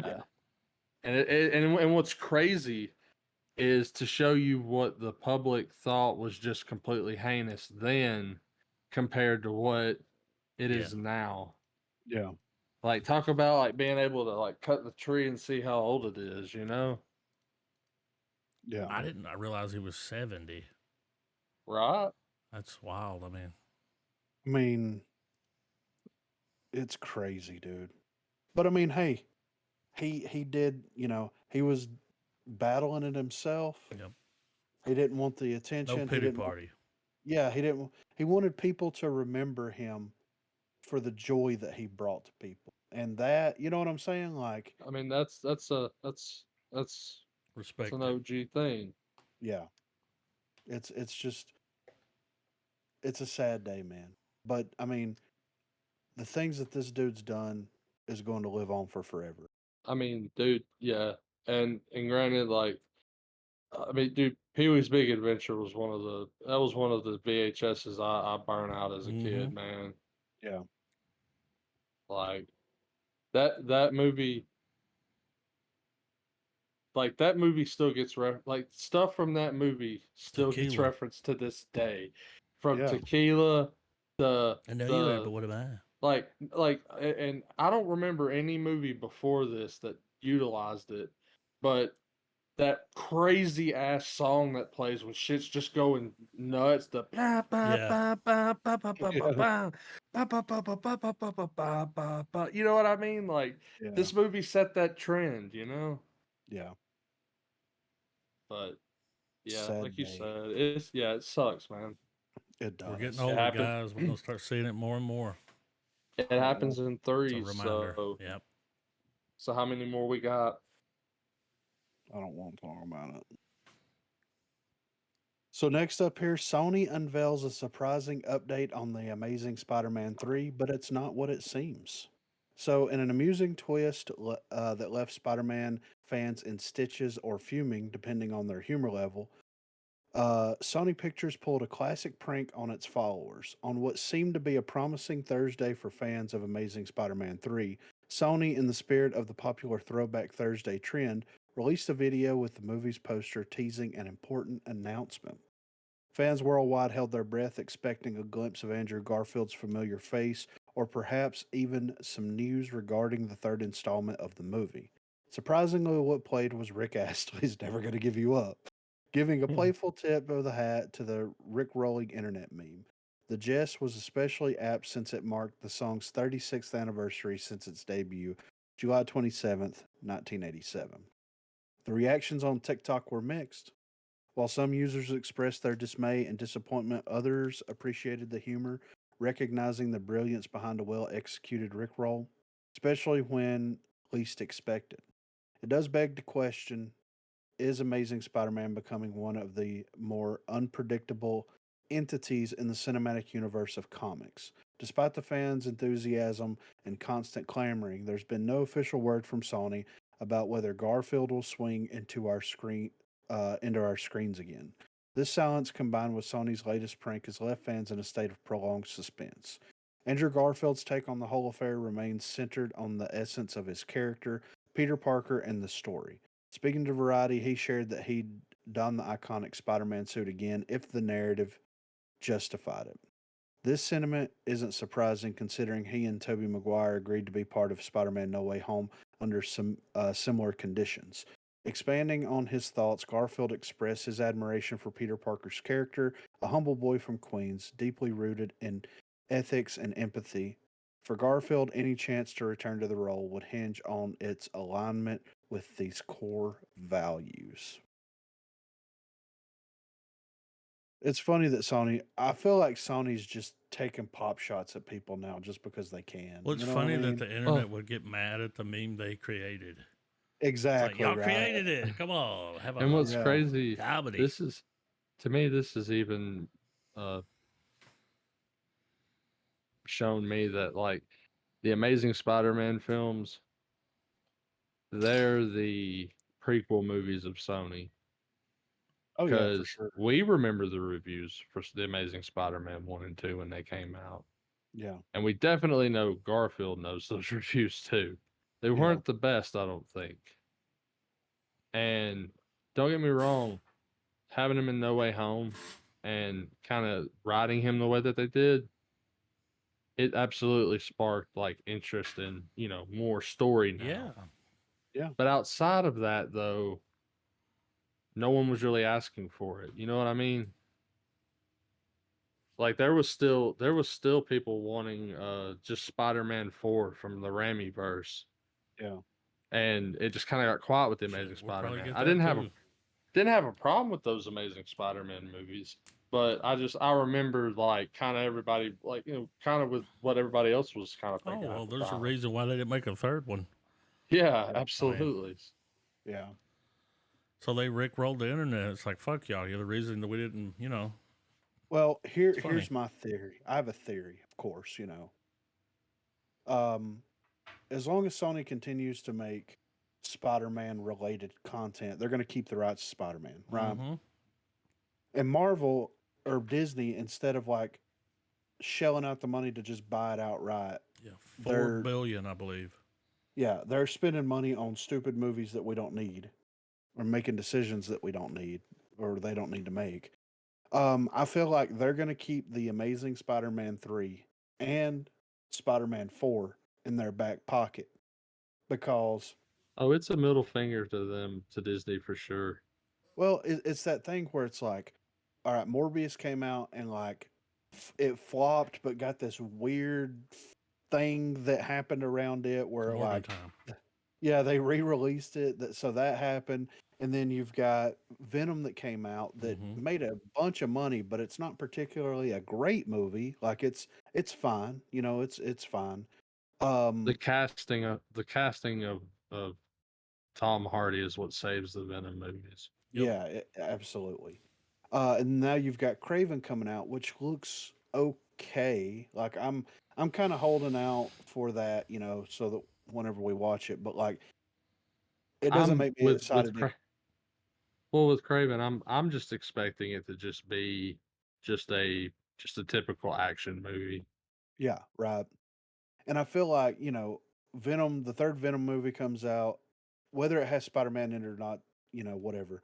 I feel like they're keeping these Spider Man properties in their pocket. That way, if they run out of ideas or if their movies continue to flop and they're like, we need to make a lot of money really, really quick, let's just get Garfield back in here or let's get Maguire back in here and let's do a Spider Man movie and make billions of dollars, and we'll continue to keep the rights to it. That's their play. That's what I think they're playing. Now, what would be insane in keeping line with the emotional Damage. well the emotional connection that the Amazing Spider-Man now has in the MCU fandom and stuff. Mm, It would be interesting if they give him a full arc because the way the Amazing Spider-Man ends is not a happy ending. no, not at all. No. And it involves Doc Ock, the whole mind swap. And it would be interesting if that whole plot could be fused with Miles Morales, and we let Andrew Garfield pass the torch to a Miles Mm. Morales Spider-Man. That Yeah. way, Tobey Maguire stays in his separate, like nothing exists but just Yeah. Spider-Man. Well, But see, You could they even need him have for the two. yeah. yeah, but the thing about that is like, and I don't know where the red tape begins or ends because it's like Sony has the rights to Spider Man stuff, but Miles Morales was created after that agreement. Well, you know what so I don't Mm-hmm. know if Sony owns the rights to Miles Morales or if Marvel. Yeah, I part of me thinks it's Sony though. Mainly Yeah, because like they're banking on him hard in the video games, yeah, the Spider-Verse movies. So yeah, it's absolutely Sony, man. yeah. No, And you're right. that's and what's crazy is they're making so much money off the Spider-Man games. And Oh yeah. granted, Sony when it comes like well, particularly Insomniac games, they when they nail it, they fucking nail it, and they're pretty consistent. I think they also did The Last of Us, so they're the ones that's doing the Spider-Man games, and I've yet to play the newer ones, but I know that original one that dropped a few years ago was amazing. Yeah, No pun intended, you know. right. But yeah, that's my working theory on Spider-Man right now. So, Blue Beetle director promises more Jamie Reyes in the future of the DCU. So, Blue Beetle's director Angel Manuel Soto is confident about the return of the character in the future of the DCU, despite the current changes undergoing in the franchise, now that James Gunn and Peter Safran are taking over. Just like Shazam, Fear the Gods, The Flash, and Aquaman and the Lost Kingdom, Blue Beetle got caught in the middle of some major changes inside Warner Brothers Discovery's administration, which have mostly affected the DC Comics franchise.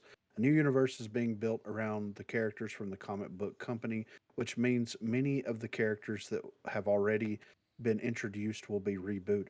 But many actors won't be returning to play their roles within the franchise. But Zolo Maraduena, Maraduena may be one of the exceptions.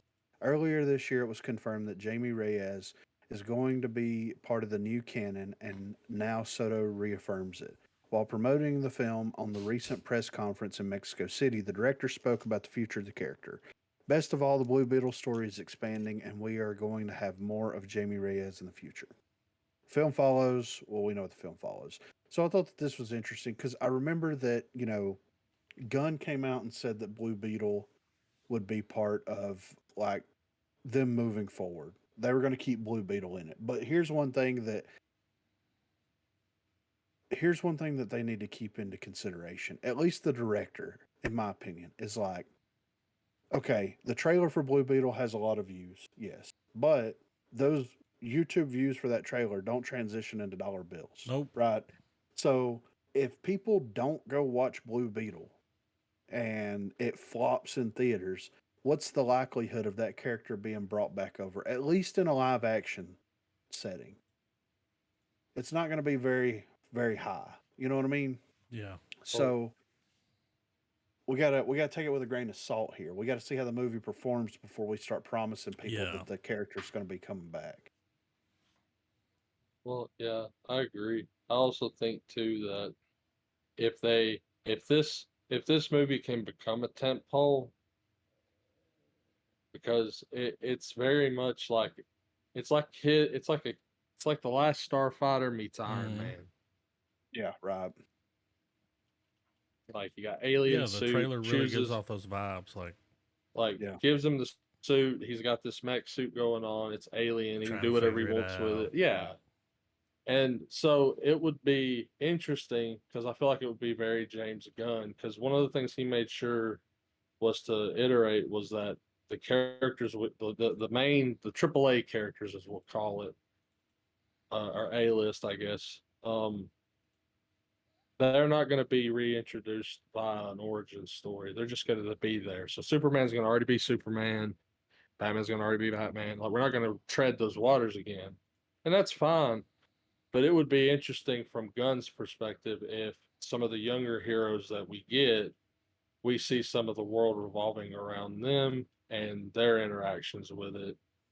yeah,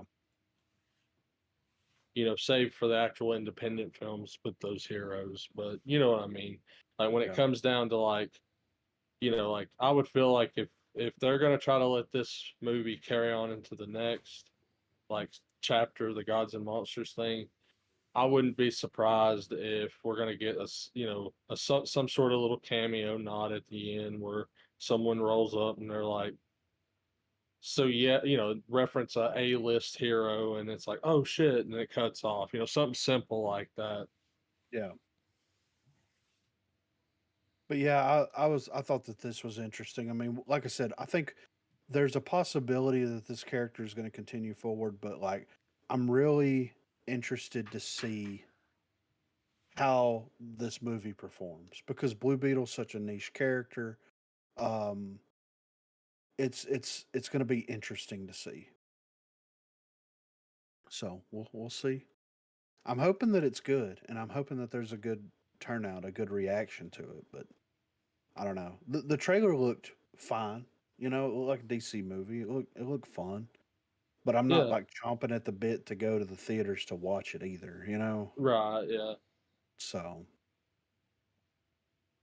so on to some more interesting things. Black Panther was voted as the greatest superhero movie ever. So the Academy Hmm. Award winning Marvel outing Black Panther has been voted the greatest superhero movie of all time. And fans of Zack Snyder are not happy. And what's sure to be a controversial list of the top 50 superhero movies ever made put together by Rolling Stone, Black Panther was found to be number one, while Zack Snyder's Justice League has been put at number 50. But it was number one on their list. If you scroll down, it's like in 20. You see? Yeah. Look at these. No, It's I like think get that's rid of Photoshop, screenshots. right? No, this was before. Okay. You see? Hold on. Yeah. So it says, but Yeah. this isn't the reason why fans have been left shaking their heads. No, when the list was first shared, Mm. Zack Snyder's Justice League was at the tippy top, with the publication having shared the list in reverse by mistake, presumably. I guess. Wow. How do you mistake one for 50? I mean, While Zack Snyder's Justice League now has a very dedicated fan base, the first top 10 included such questionable comic book movie efforts as 2007's Ghost Rider, 1975's Inframan, the first Thor, and 2010's Megamind. Now that the list has been put the right way around, the actual top 10 makes a lot more sense, with Black Panther leading the pack that includes the likes of Spider Man 2, the first Superman from 1978, and Christopher Nolan's seminal Batman movie, The Dark Knight. The top 10 in its entirety now reads Black Panther, Spider Man 2, Logan, Avengers Endgame, Superman 1978, Spider Man Into the Spider Verse, The Dark Knight, Thor Ragnarok, Wonder Woman, and finally The Incredibles. While there are arguably still some peculiar choices and placements here, these movies being placed in the top of the superhero mountain certainly makes more sense than there had been originally, overall at least. So they put hmm. the top 10 is Yeah. Black Panther, Spider Man 2, Logan, Mm-hmm. Endgame, Superman, Spider Man Into the Spider Verse, The Dark Knight, Thor Ragnarok, Wonder Woman, Mm-hmm. and the. So we can just completely discredit this list, Yeah. right? I I mean, it's mean the that. Rolling Stone, Who dude. voted? Yeah, The people exactly, that work there. And I wonder if it was exactly. one of those things where they were going to put it at the top, but HBO was Well, like, "Ugh, X well, day on the." it's almost like the article, like a lot of lists, they get published to just stir up gossip and And it's discussion. clickbait. Yeah, because I mean, my top 10 is going to be different from y'all's top 10, and so on and so forth. Well, I would agree that on that list that Oh yeah, like there's some Zack there's Snyder does deserve to be. It don't not at 50. I mean, come on. You know what I'm saying? nah, man. Consider what Nah. he did for the All right. franchise. But Wonder Woman is number what, 9? Well, It's even I, in the top 10. yeah. I've got Like, the list pulled up. Hold on.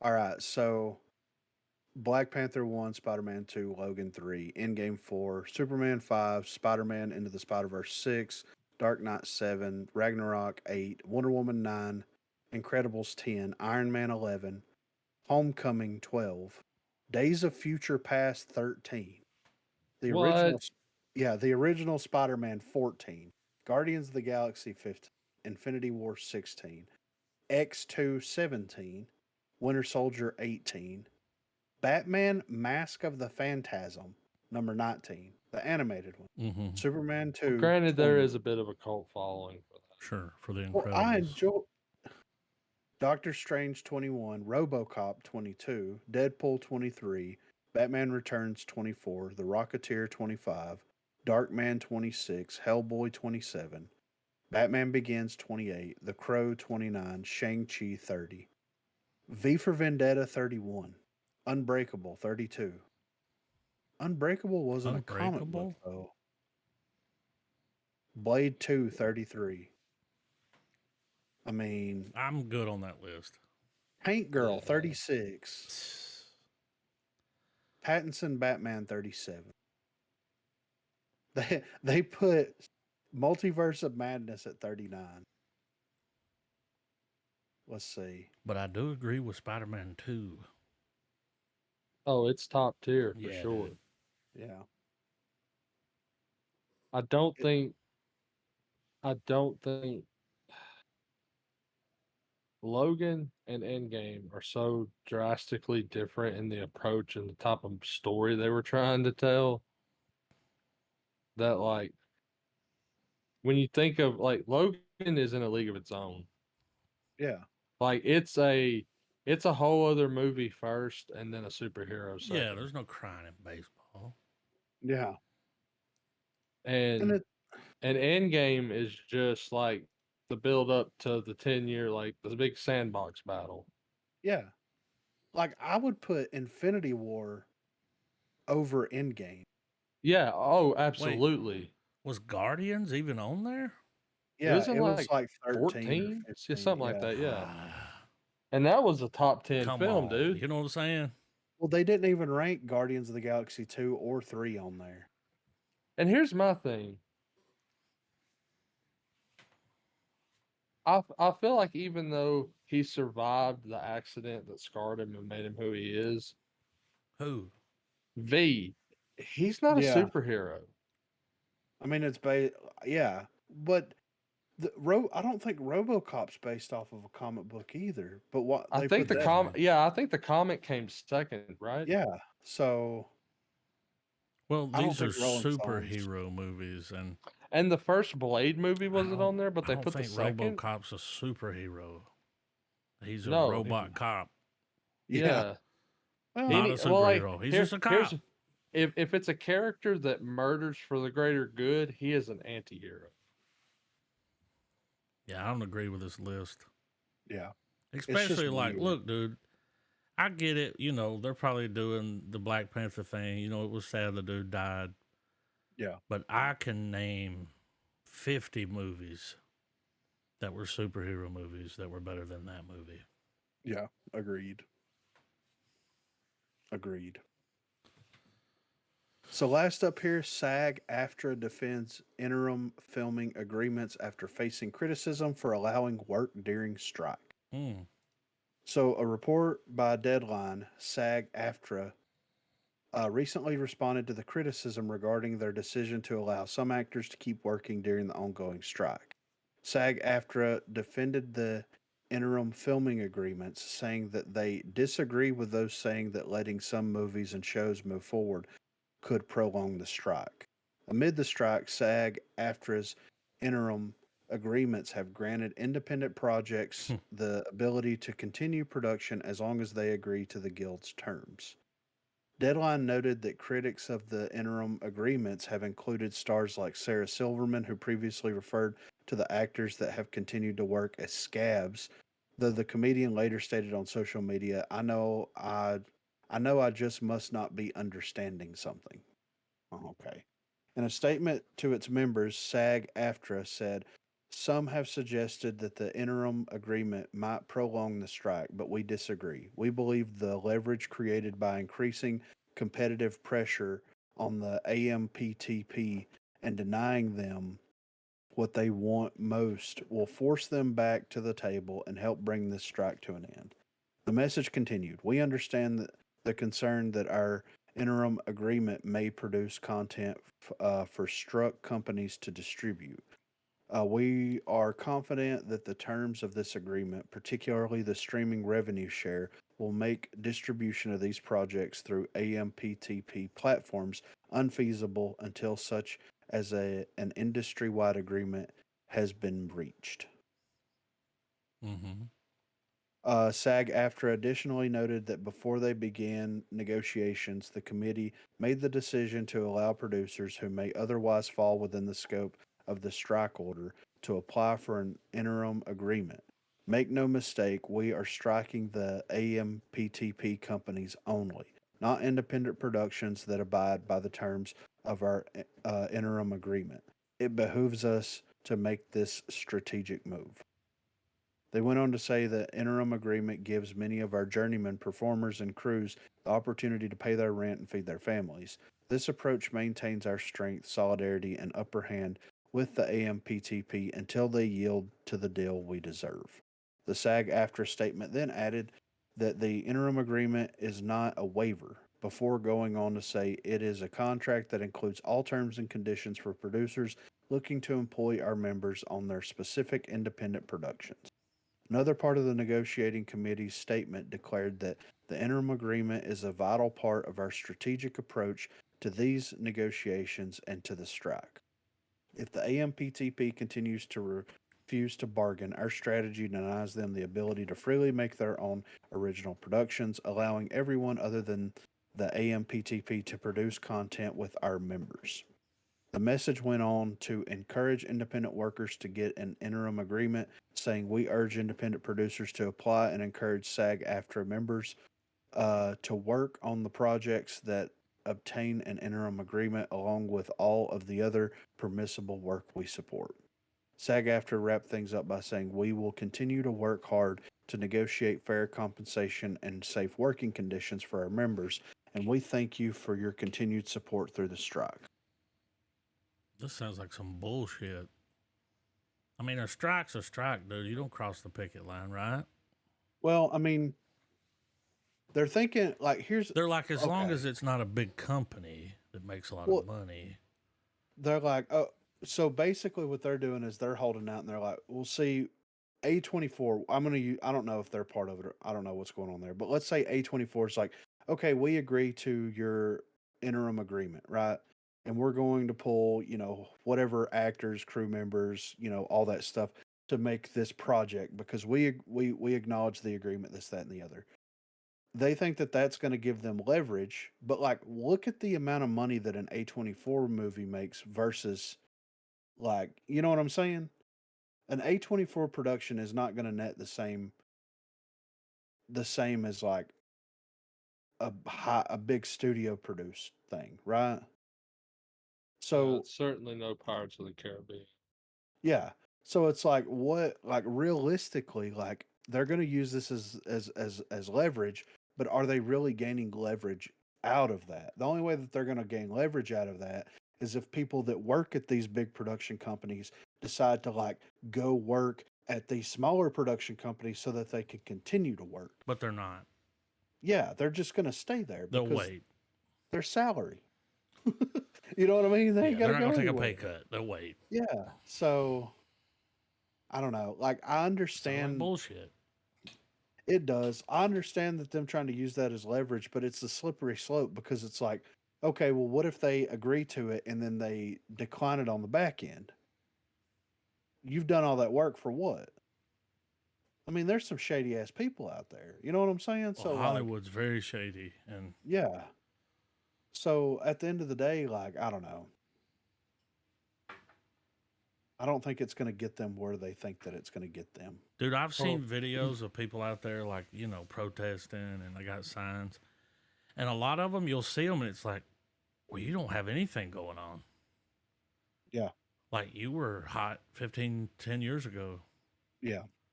So, But these are people that's like, we need to keep Friends streaming, and we need to get paid for that. okay. You know what you know what I'm saying? But they Like, already got paid yeah, but they want those residuals though. 20 years later. Yeah, but it's a completely Yeah, it's a streaming don't pay like TV did. That's gone.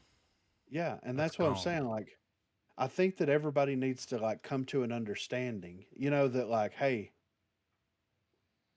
things have changed. If you got one person, it's not the entire world isn't watching the same Nope. TV show. This ain't Seinfeld. No, this No, isn't Friends. This isn't no. Seinfeld. This isn't Like, dude, anything like Orange is the that. New Black. Huge show. Yeah, I've never watched it. I didn't finish it. I watched some of it, but I I mean, never finished it. I'm sure it's great. Yeah, But we live but in, there's just so much content now. I can't watch everything. yeah, Well, I think it's also like an example of like companies that are spreading themselves so thin, having all these different writers, and especially movies that like take up, you know, where there's like 30, 40 people writing that script. yeah, And Well, like the oh, shows that Disney pulled, they had all these shows. They were like, they're not making money. We're pulling them. We're not paying. Nobody's watching it. They just pulled them. That's what's going to happen. They'll just pull it. Gone. yep, Hope you watched it when it was out there, because I mean, there's yeah. ways, but Well, and that's the thing though. Like they need that. That means that instead of like forming a strike, you need to renegotiate your contract deals with whenever yeah. you get signed on to do a project. Like if you get signed on to do a TV show on TV, then that and it has the possibility of reaching syndication, then that's one thing. But signing on to do a Netflix series, I That's mean, different. yeah. I mean, Shouldn't expect the same kind of money. dude, people burn through as soon as a season of Stranger Things drop, people burn through it in a day, For right? sure. Yeah. oh And then yeah, that's it. So that They're doesn't help the streaming service because you watched it all. That's exactly. why a lot of them won't. I was surprised that, what's the Twisted Metal? I was surprised they dropped the whole season. I know, I was right? surprised by that. Yeah.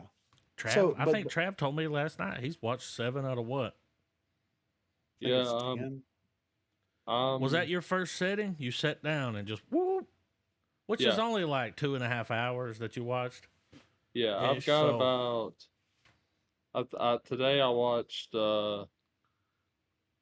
7, 8, and 9. but you know, Stranger Things did that thing where they split it. Yeah. They released half. They say, "Oh, you gotta wait. We gotta make sure we get that Um, extra month out of you." uh, yeah. So far what I've watched, man, it's not the best, it's not the worst, but it's fun. I mean, it's twisted metal. Yeah. Yeah. Um, it's heavy on the comedy. It explores some dark stuff, but it never stays there long. What's Peacock, right? Yeah. So, Um, Will Arnett voicing Sweet Tooth steals the show every time. well, Will Arnett's a national treasure. Um, Lego the Batman. humor, like, yeah, the humor is like quip a minute, dude. Yeah. Like it's there, like it's everything's a joke. Yeah. But when you can get past the bad jokes and there's the good ones, it works. But like I've enjoyed it. I've liked it. Let me Right. It exceeded my expectation. let me say this about, we got Fran Drescher here, the nanny. She's the head of SAG, right? Yeah. Mhm. Okay. She had a TV show back in the day when it mattered. Yeah. She, I think, created that show. Yeah. Worth a ton of money. Yeah. She could have, I mean, and she's in nothing, right? When's the last time you saw her? Yeah. But you got all these people out here that are like, dude, the heads of the studios met were like, well, I mean, we'll just hold out. I mean, they're going to have to go back to work or they'll get kicked out of their homes. Yeah. Well, She's not. here's my perspective of it. How, like, if you guys sit down and really think about it, how many shows from the 70s, 80s, and early 90s did we grow up watching? it was a mishmash of like just like no, I wouldn't even. I could say I could count them on one hand. I'd No, say it's between so 15 many. to 20 Yeah, I mean, big shows that were just yeah, huge.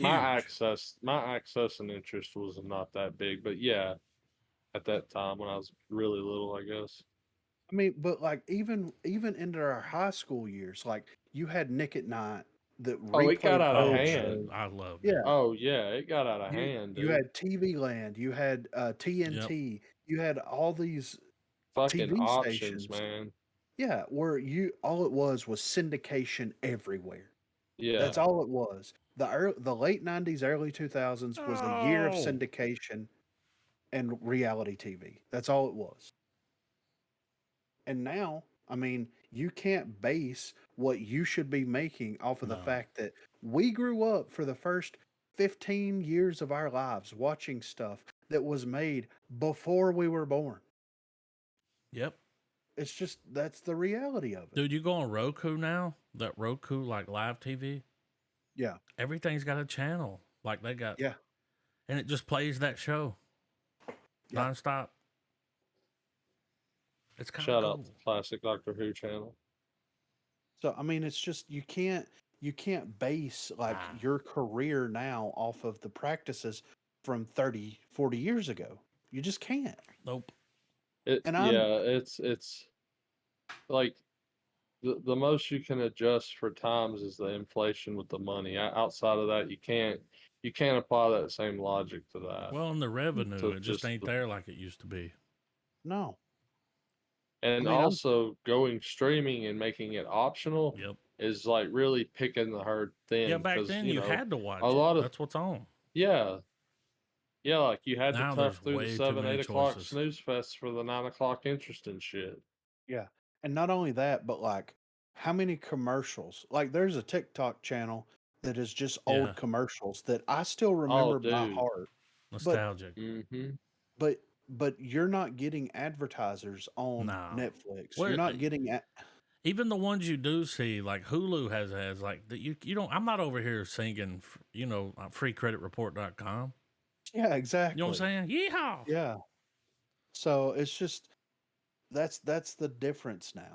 And people need to realize that. So they need to negotiate a better deal up front and be done with it. Like that's where they need to go. And they're striking because it's like, well, we can't wipe the slate clean. And it's like, well, you don't have a say in the matter. Yeah. If the studios pull all the content that you were a part of down and it's not being watched, then you're not entitled to any Well, they residuals. pulled it because it wasn't doing well. Make a Exactly. better Dude, show.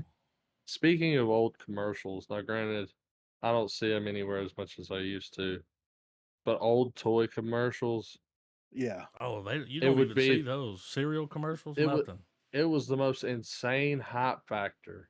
The guy would Oh be yeah. like, "The new Brawley Brothers," blah blah blah, and they'd go on about some shit, and they'd be like, "And it's got striking action," and the kid would fucking hit it, and it would be the most like uneventful movement.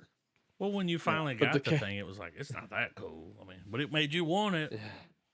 Oh, What was the absolutely, the one game where marketing they would worked. battle? The Crossfire. Yeah. Crossfire, dude. Don't Yeah. get caught up in And then I the got it and realized I had to have crossfire. another person to play it with. I was like, oh, I can't Yeah. play this shit by myself. Oh, Yeah. dude, how many times were y'all subjected to the Hungry Hungry Hippos commercial? Yeah. I mean, Laser I tag. mean, I yeah. got some of oh, those. dude, they made it seem like it was life or death. Yeah. So they're just gonna have to come up with a understanding here because they're. I mean, the studios are kind of in the right mindset. It's like they're not gonna be able to hold out No, they'll go for broke. forever. Yeah, and at the same time, the studios will because they're gonna get a buyout. That's the thing that these people need to understand. If the studios can't produce content because the workers are striking, then the government is going to give them a The buyout. bailout. Yep. And that's just the way this is going to. So either make a legitimate negotiation for these things right now so that you can move forward and continue working or whatever. I mean, like, I hate to be that way, but that's the reality of it. Yeah. I don't mean to be Huge. random, but now I'm thinking of the Crossfire commercial. It's like, and I guess to stay on topic, it's like the way like these companies' investments and all this stuff going on and how they're losing money. It's the equivalent to the kid that loses the round of Crossfire. He's just back flipping off into nothingness, you know, like.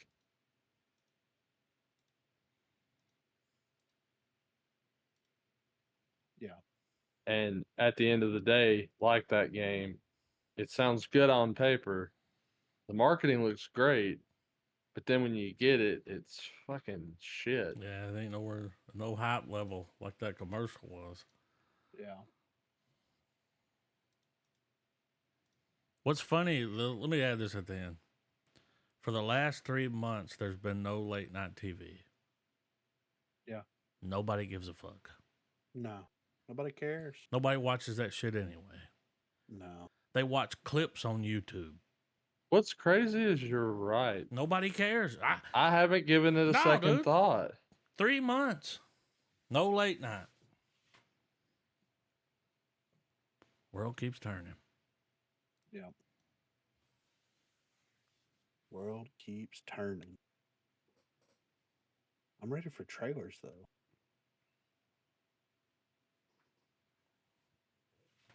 Not a lot of options this week. This So I first just had to trailer- grab what I could grab. Bad things. This first thumbnail, man, like that's what I thought my face would end up looking like if I didn't start using like Stridex pads as a teenager. This one person, there's only 2 comments, but this one person said, watch it again for the little girl.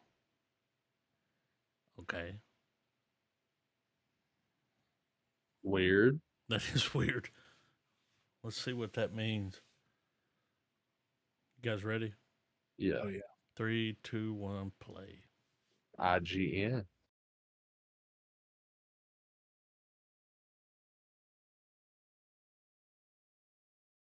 Shutter. Okay. Don't know it. Don't know him. Oh, it's haunted. Is it The Shining? Yep. Despite all my rage.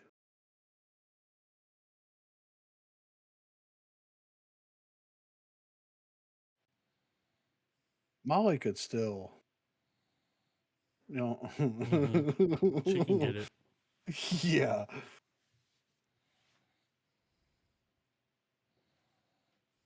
Okay. You saw the twins? Yeah. Look.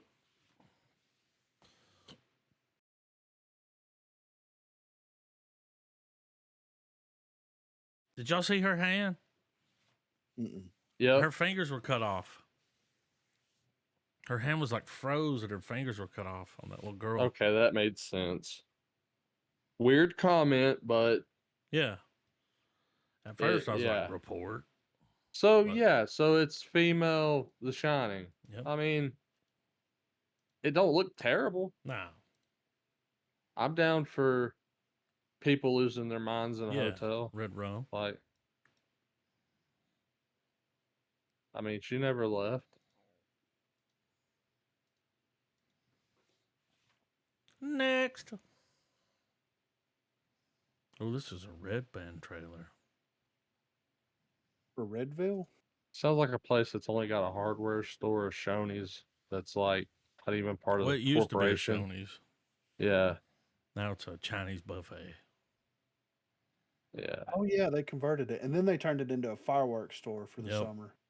We all know. Chinese We all fireworks. been there before, you know. There's a fire You hall want and a Dragon city Tail? hall together. All right. 3, 2, 1, play. Is that Oh, It's Chris strong the arm? Elliott. opposite. Yeah. It's Los Angeles. my strong arm?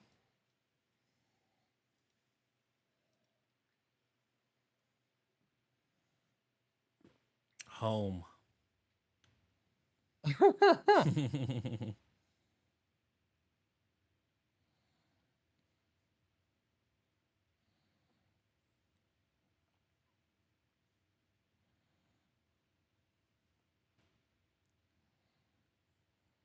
Mm-hmm.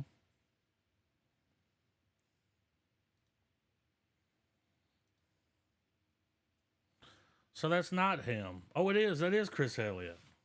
Yeah, that's Cabin Boy.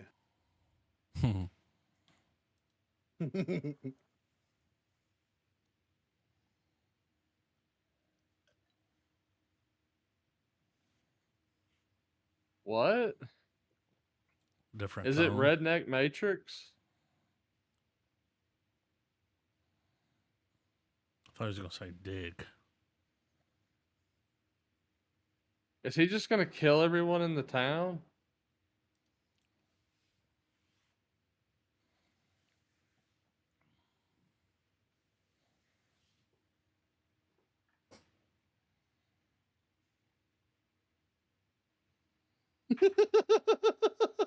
What a What weird a choice. crash. Well, the text obviously and the it's got obviously gonna try to be sci-fi. I don't want to watch it though. It just looks goofy enough. Yeah, I mean it's probably not that good. It's got Discount Taylor Kitsch from 10 years ago, so it's like repurposed, and you know, Yeah, He's back. man, He's Tobin. 80. the the one franchise that went full Anakin Skywalker, man. I wonder It if was the this is still it was the part of, chosen one. because It was Chris meant to Rock did the other one, right? Yeah, this is the prequel to Spiral. but it was meant to revive the horror franchise, not destroy it. Well, About that. he got slapped. He's like, that's why he slapped him. Oh, for the Saw movie. Anyway, Let's- Let's 3, see. 2, Yeah. 1, play.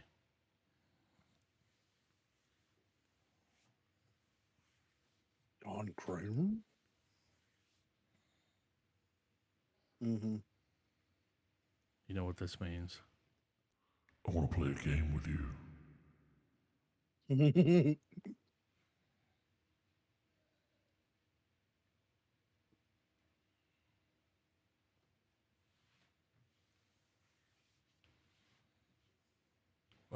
What?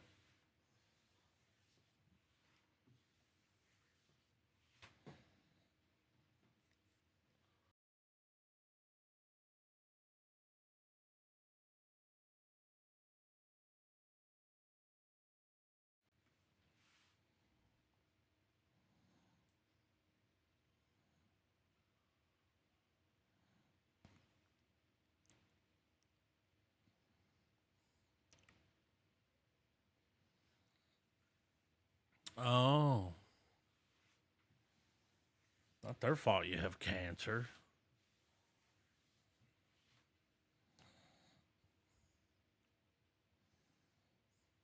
Mm.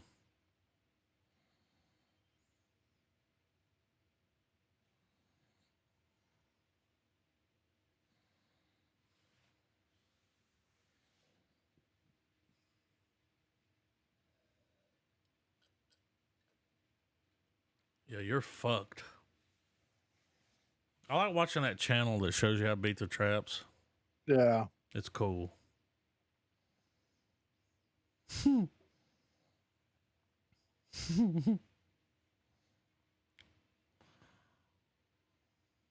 Good song choice.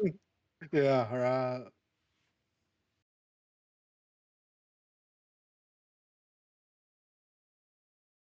I don't think fingers are meant to fold that way.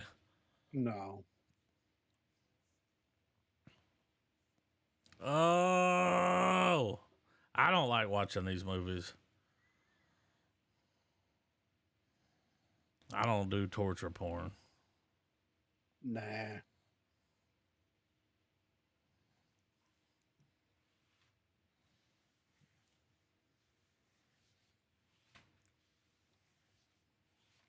Why did they do that? The reveal. play a game. But for real, that channel, every trap you can beat. Yeah. The Well, guy some of breaks it them, down. Well, yeah, I mean, somebody's got to die, but yeah. Some of them don't were have to be not like, you. yeah. Saw really disappointed me in its later sequels. I dipped Nothing's out ever at the gonna needle pit. That was when I was like, nothing's ever gonna really top that first movie. nah. No. But I mean, it doesn't get me excited, and that sucks because I felt like it should have went on a trajectory where this would have been a more hype moment. Yeah.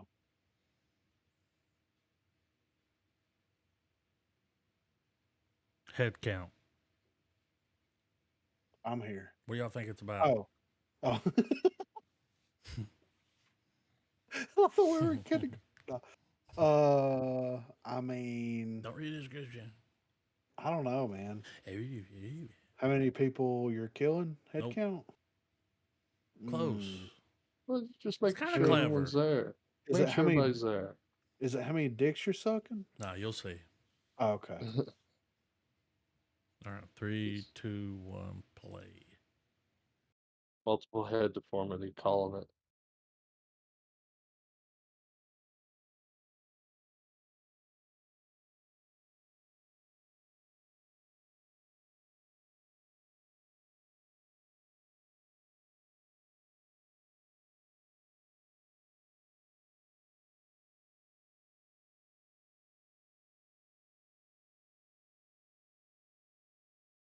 Hmm.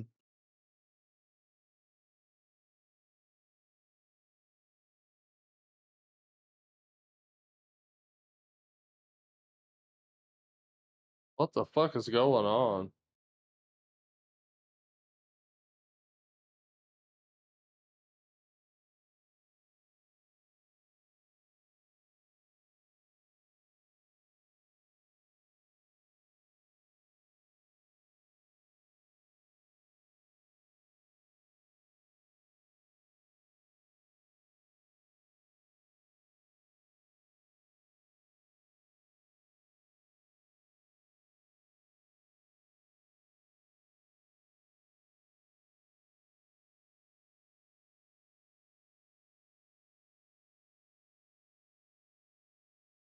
I kind of want to watch it. It looks so odd.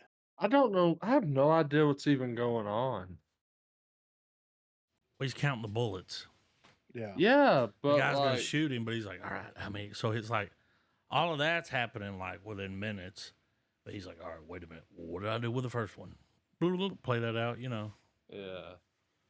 comes back. that's The yeah, second bullet. Where'd the second bullet go? He's probably gonna die at the end.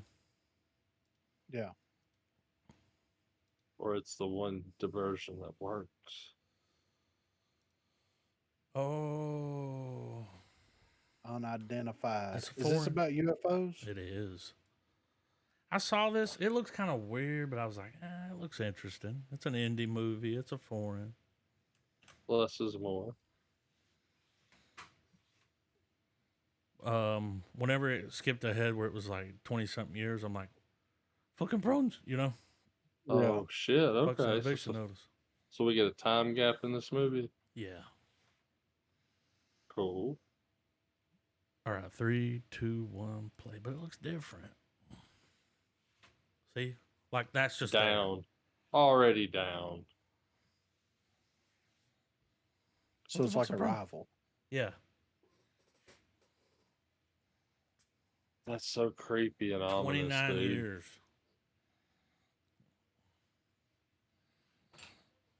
I'm interested to see them do something. Love the aspect ratio. Yeah. So they've just always been there.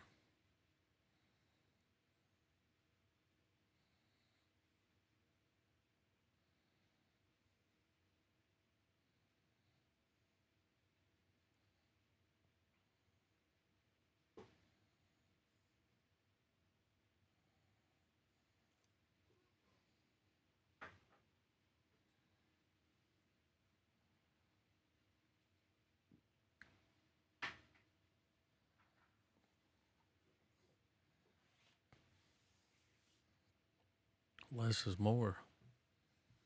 I'm totally down to watch. Y'all want this. to put This that and is check looks- it out? That looks Yeah. really good. Like, I Yeah, mean, I no- know it Throw wasn't. it It in didn't there. tell us hardly anything, Which is but great. just the plot they laid out. Yeah. That's crazy. I like I that. saw that. I was like, oh. I try to check that Rotten Tomatoes, that indie Mm-hmm. Yeah. page, because they're always having little things pop up. It's like, oh, what's that? Oh, I thought Rotten Tomatoes indie was like movies from India. That, Waylons. Well, I feel like I'm just fucking around. I feel like it could possibly be a very entertaining slow burn. I You know feel what I like mean? it's not really gonna be about the aliens a lot, but just No, the it's gonna people Yeah. living their the life while the happiest aliens are thing. there, Yeah. and that's different. Yeah. I Well- like that. #1 trending. Oh. Oh, I'm excited for this, guys. Loki. When I saw this, I was So- like, this came out of nowhere. So, dude is going to be in the Deadpool movie.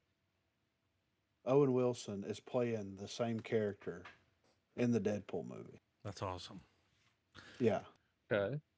Mobius. Yeah. So, 2 I don't minutes know. and 26 seconds.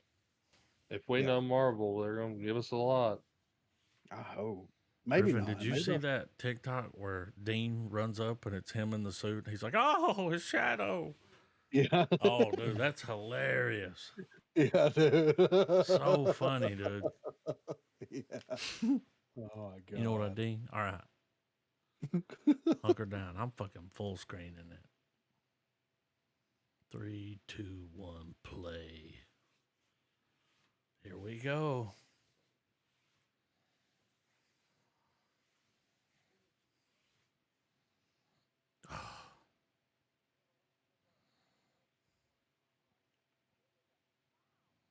Oh my God.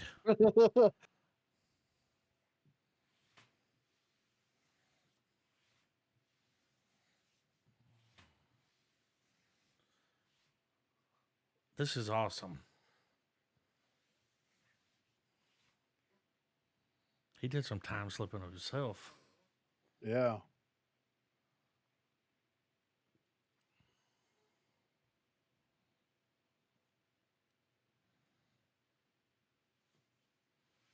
Okay, she's still there.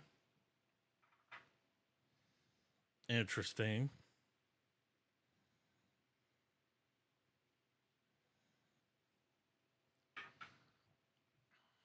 Oh. Key lime pie.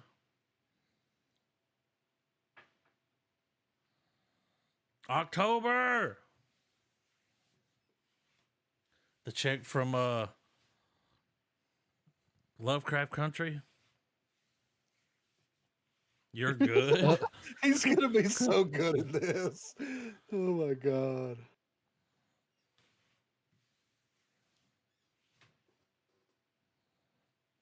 Bet.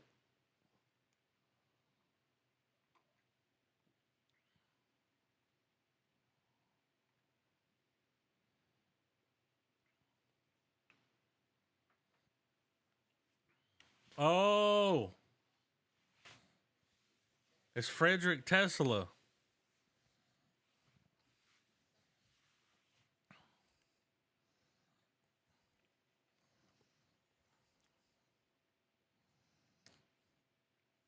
Dude, that was the original king.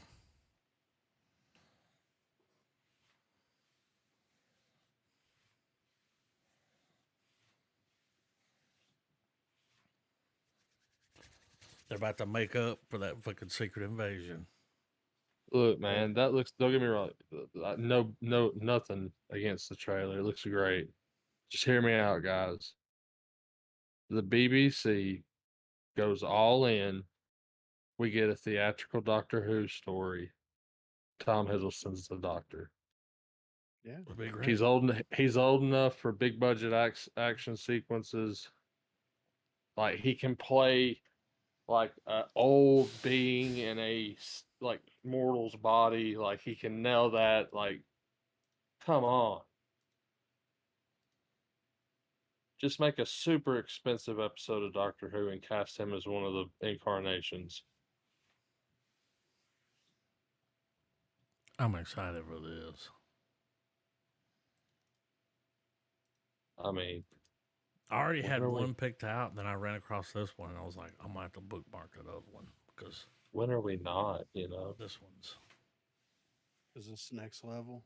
I mean, it's just over the topness. I mean, slow mo and brown pants, dude. you'll see. Yeah, there's definitely some brown pants, Hell yeah, sunglasses. They got sticks mustache. for sure. Hell yeah, I'm excited. Danger zone. 3, 2, 1, play.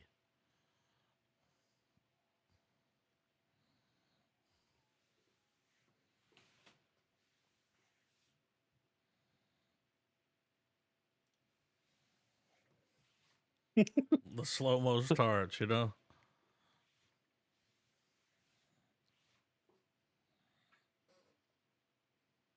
Tone shift.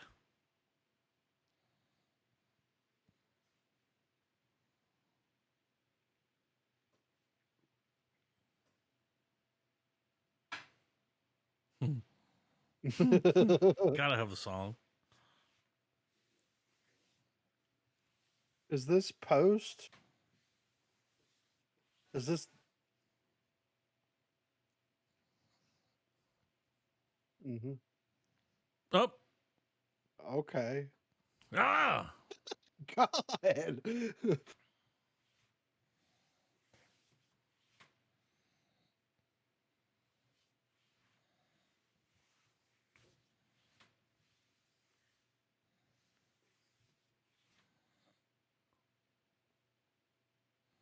That mustache is something. Violence.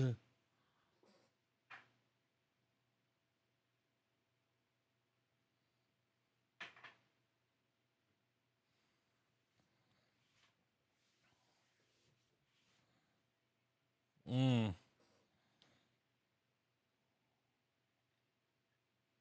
Did he just stop that Jeep? He did. With that sledgehammer? Okay. Look. Damn.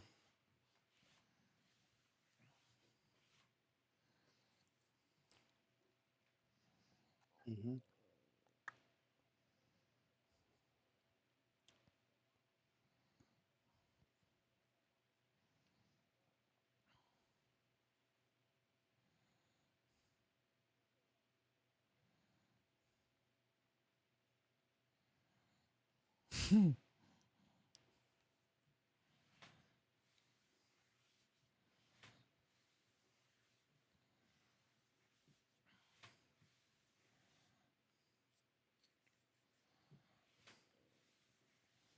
If I ever go to India, I expect them to break out in song and dance at some point. Right.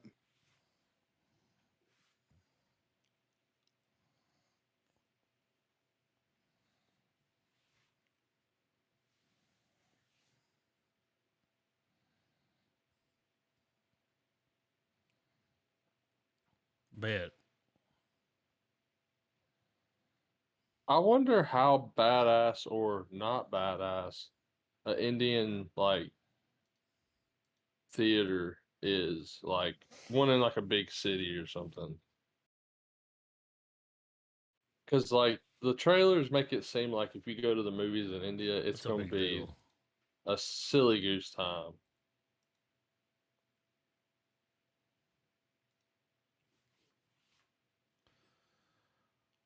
What the fuck are we gonna watch?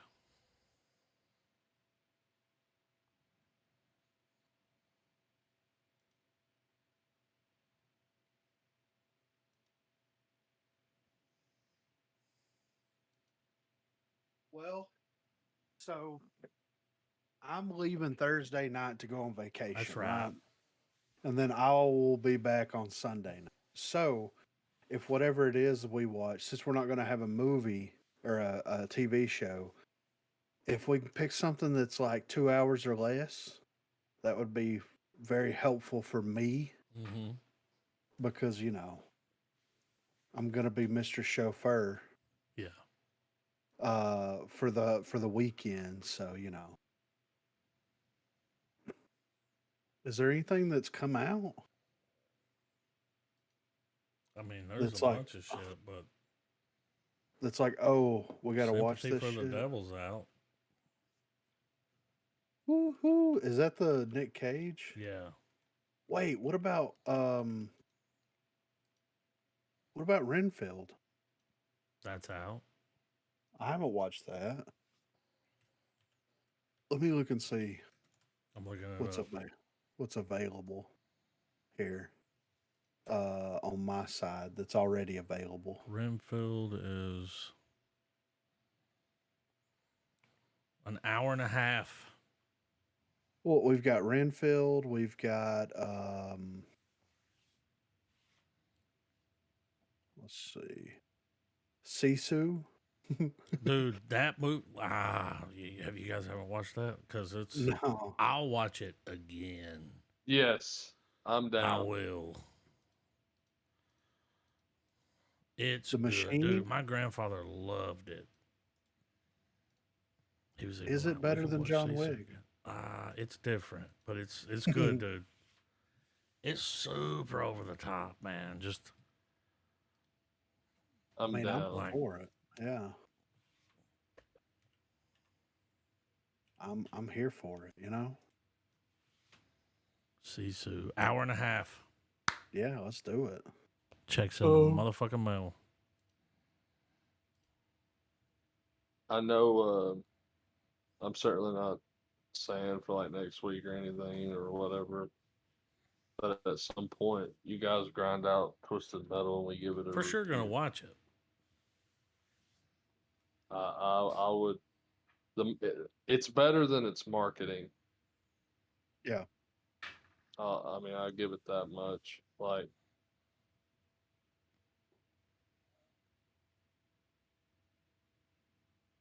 Sisu. Down. I'm DT Also, I dog. wanted to let you know this, Trav Griffin. Last week's episode put us at 702 hours of audio. So holy shit. here's to 1,000.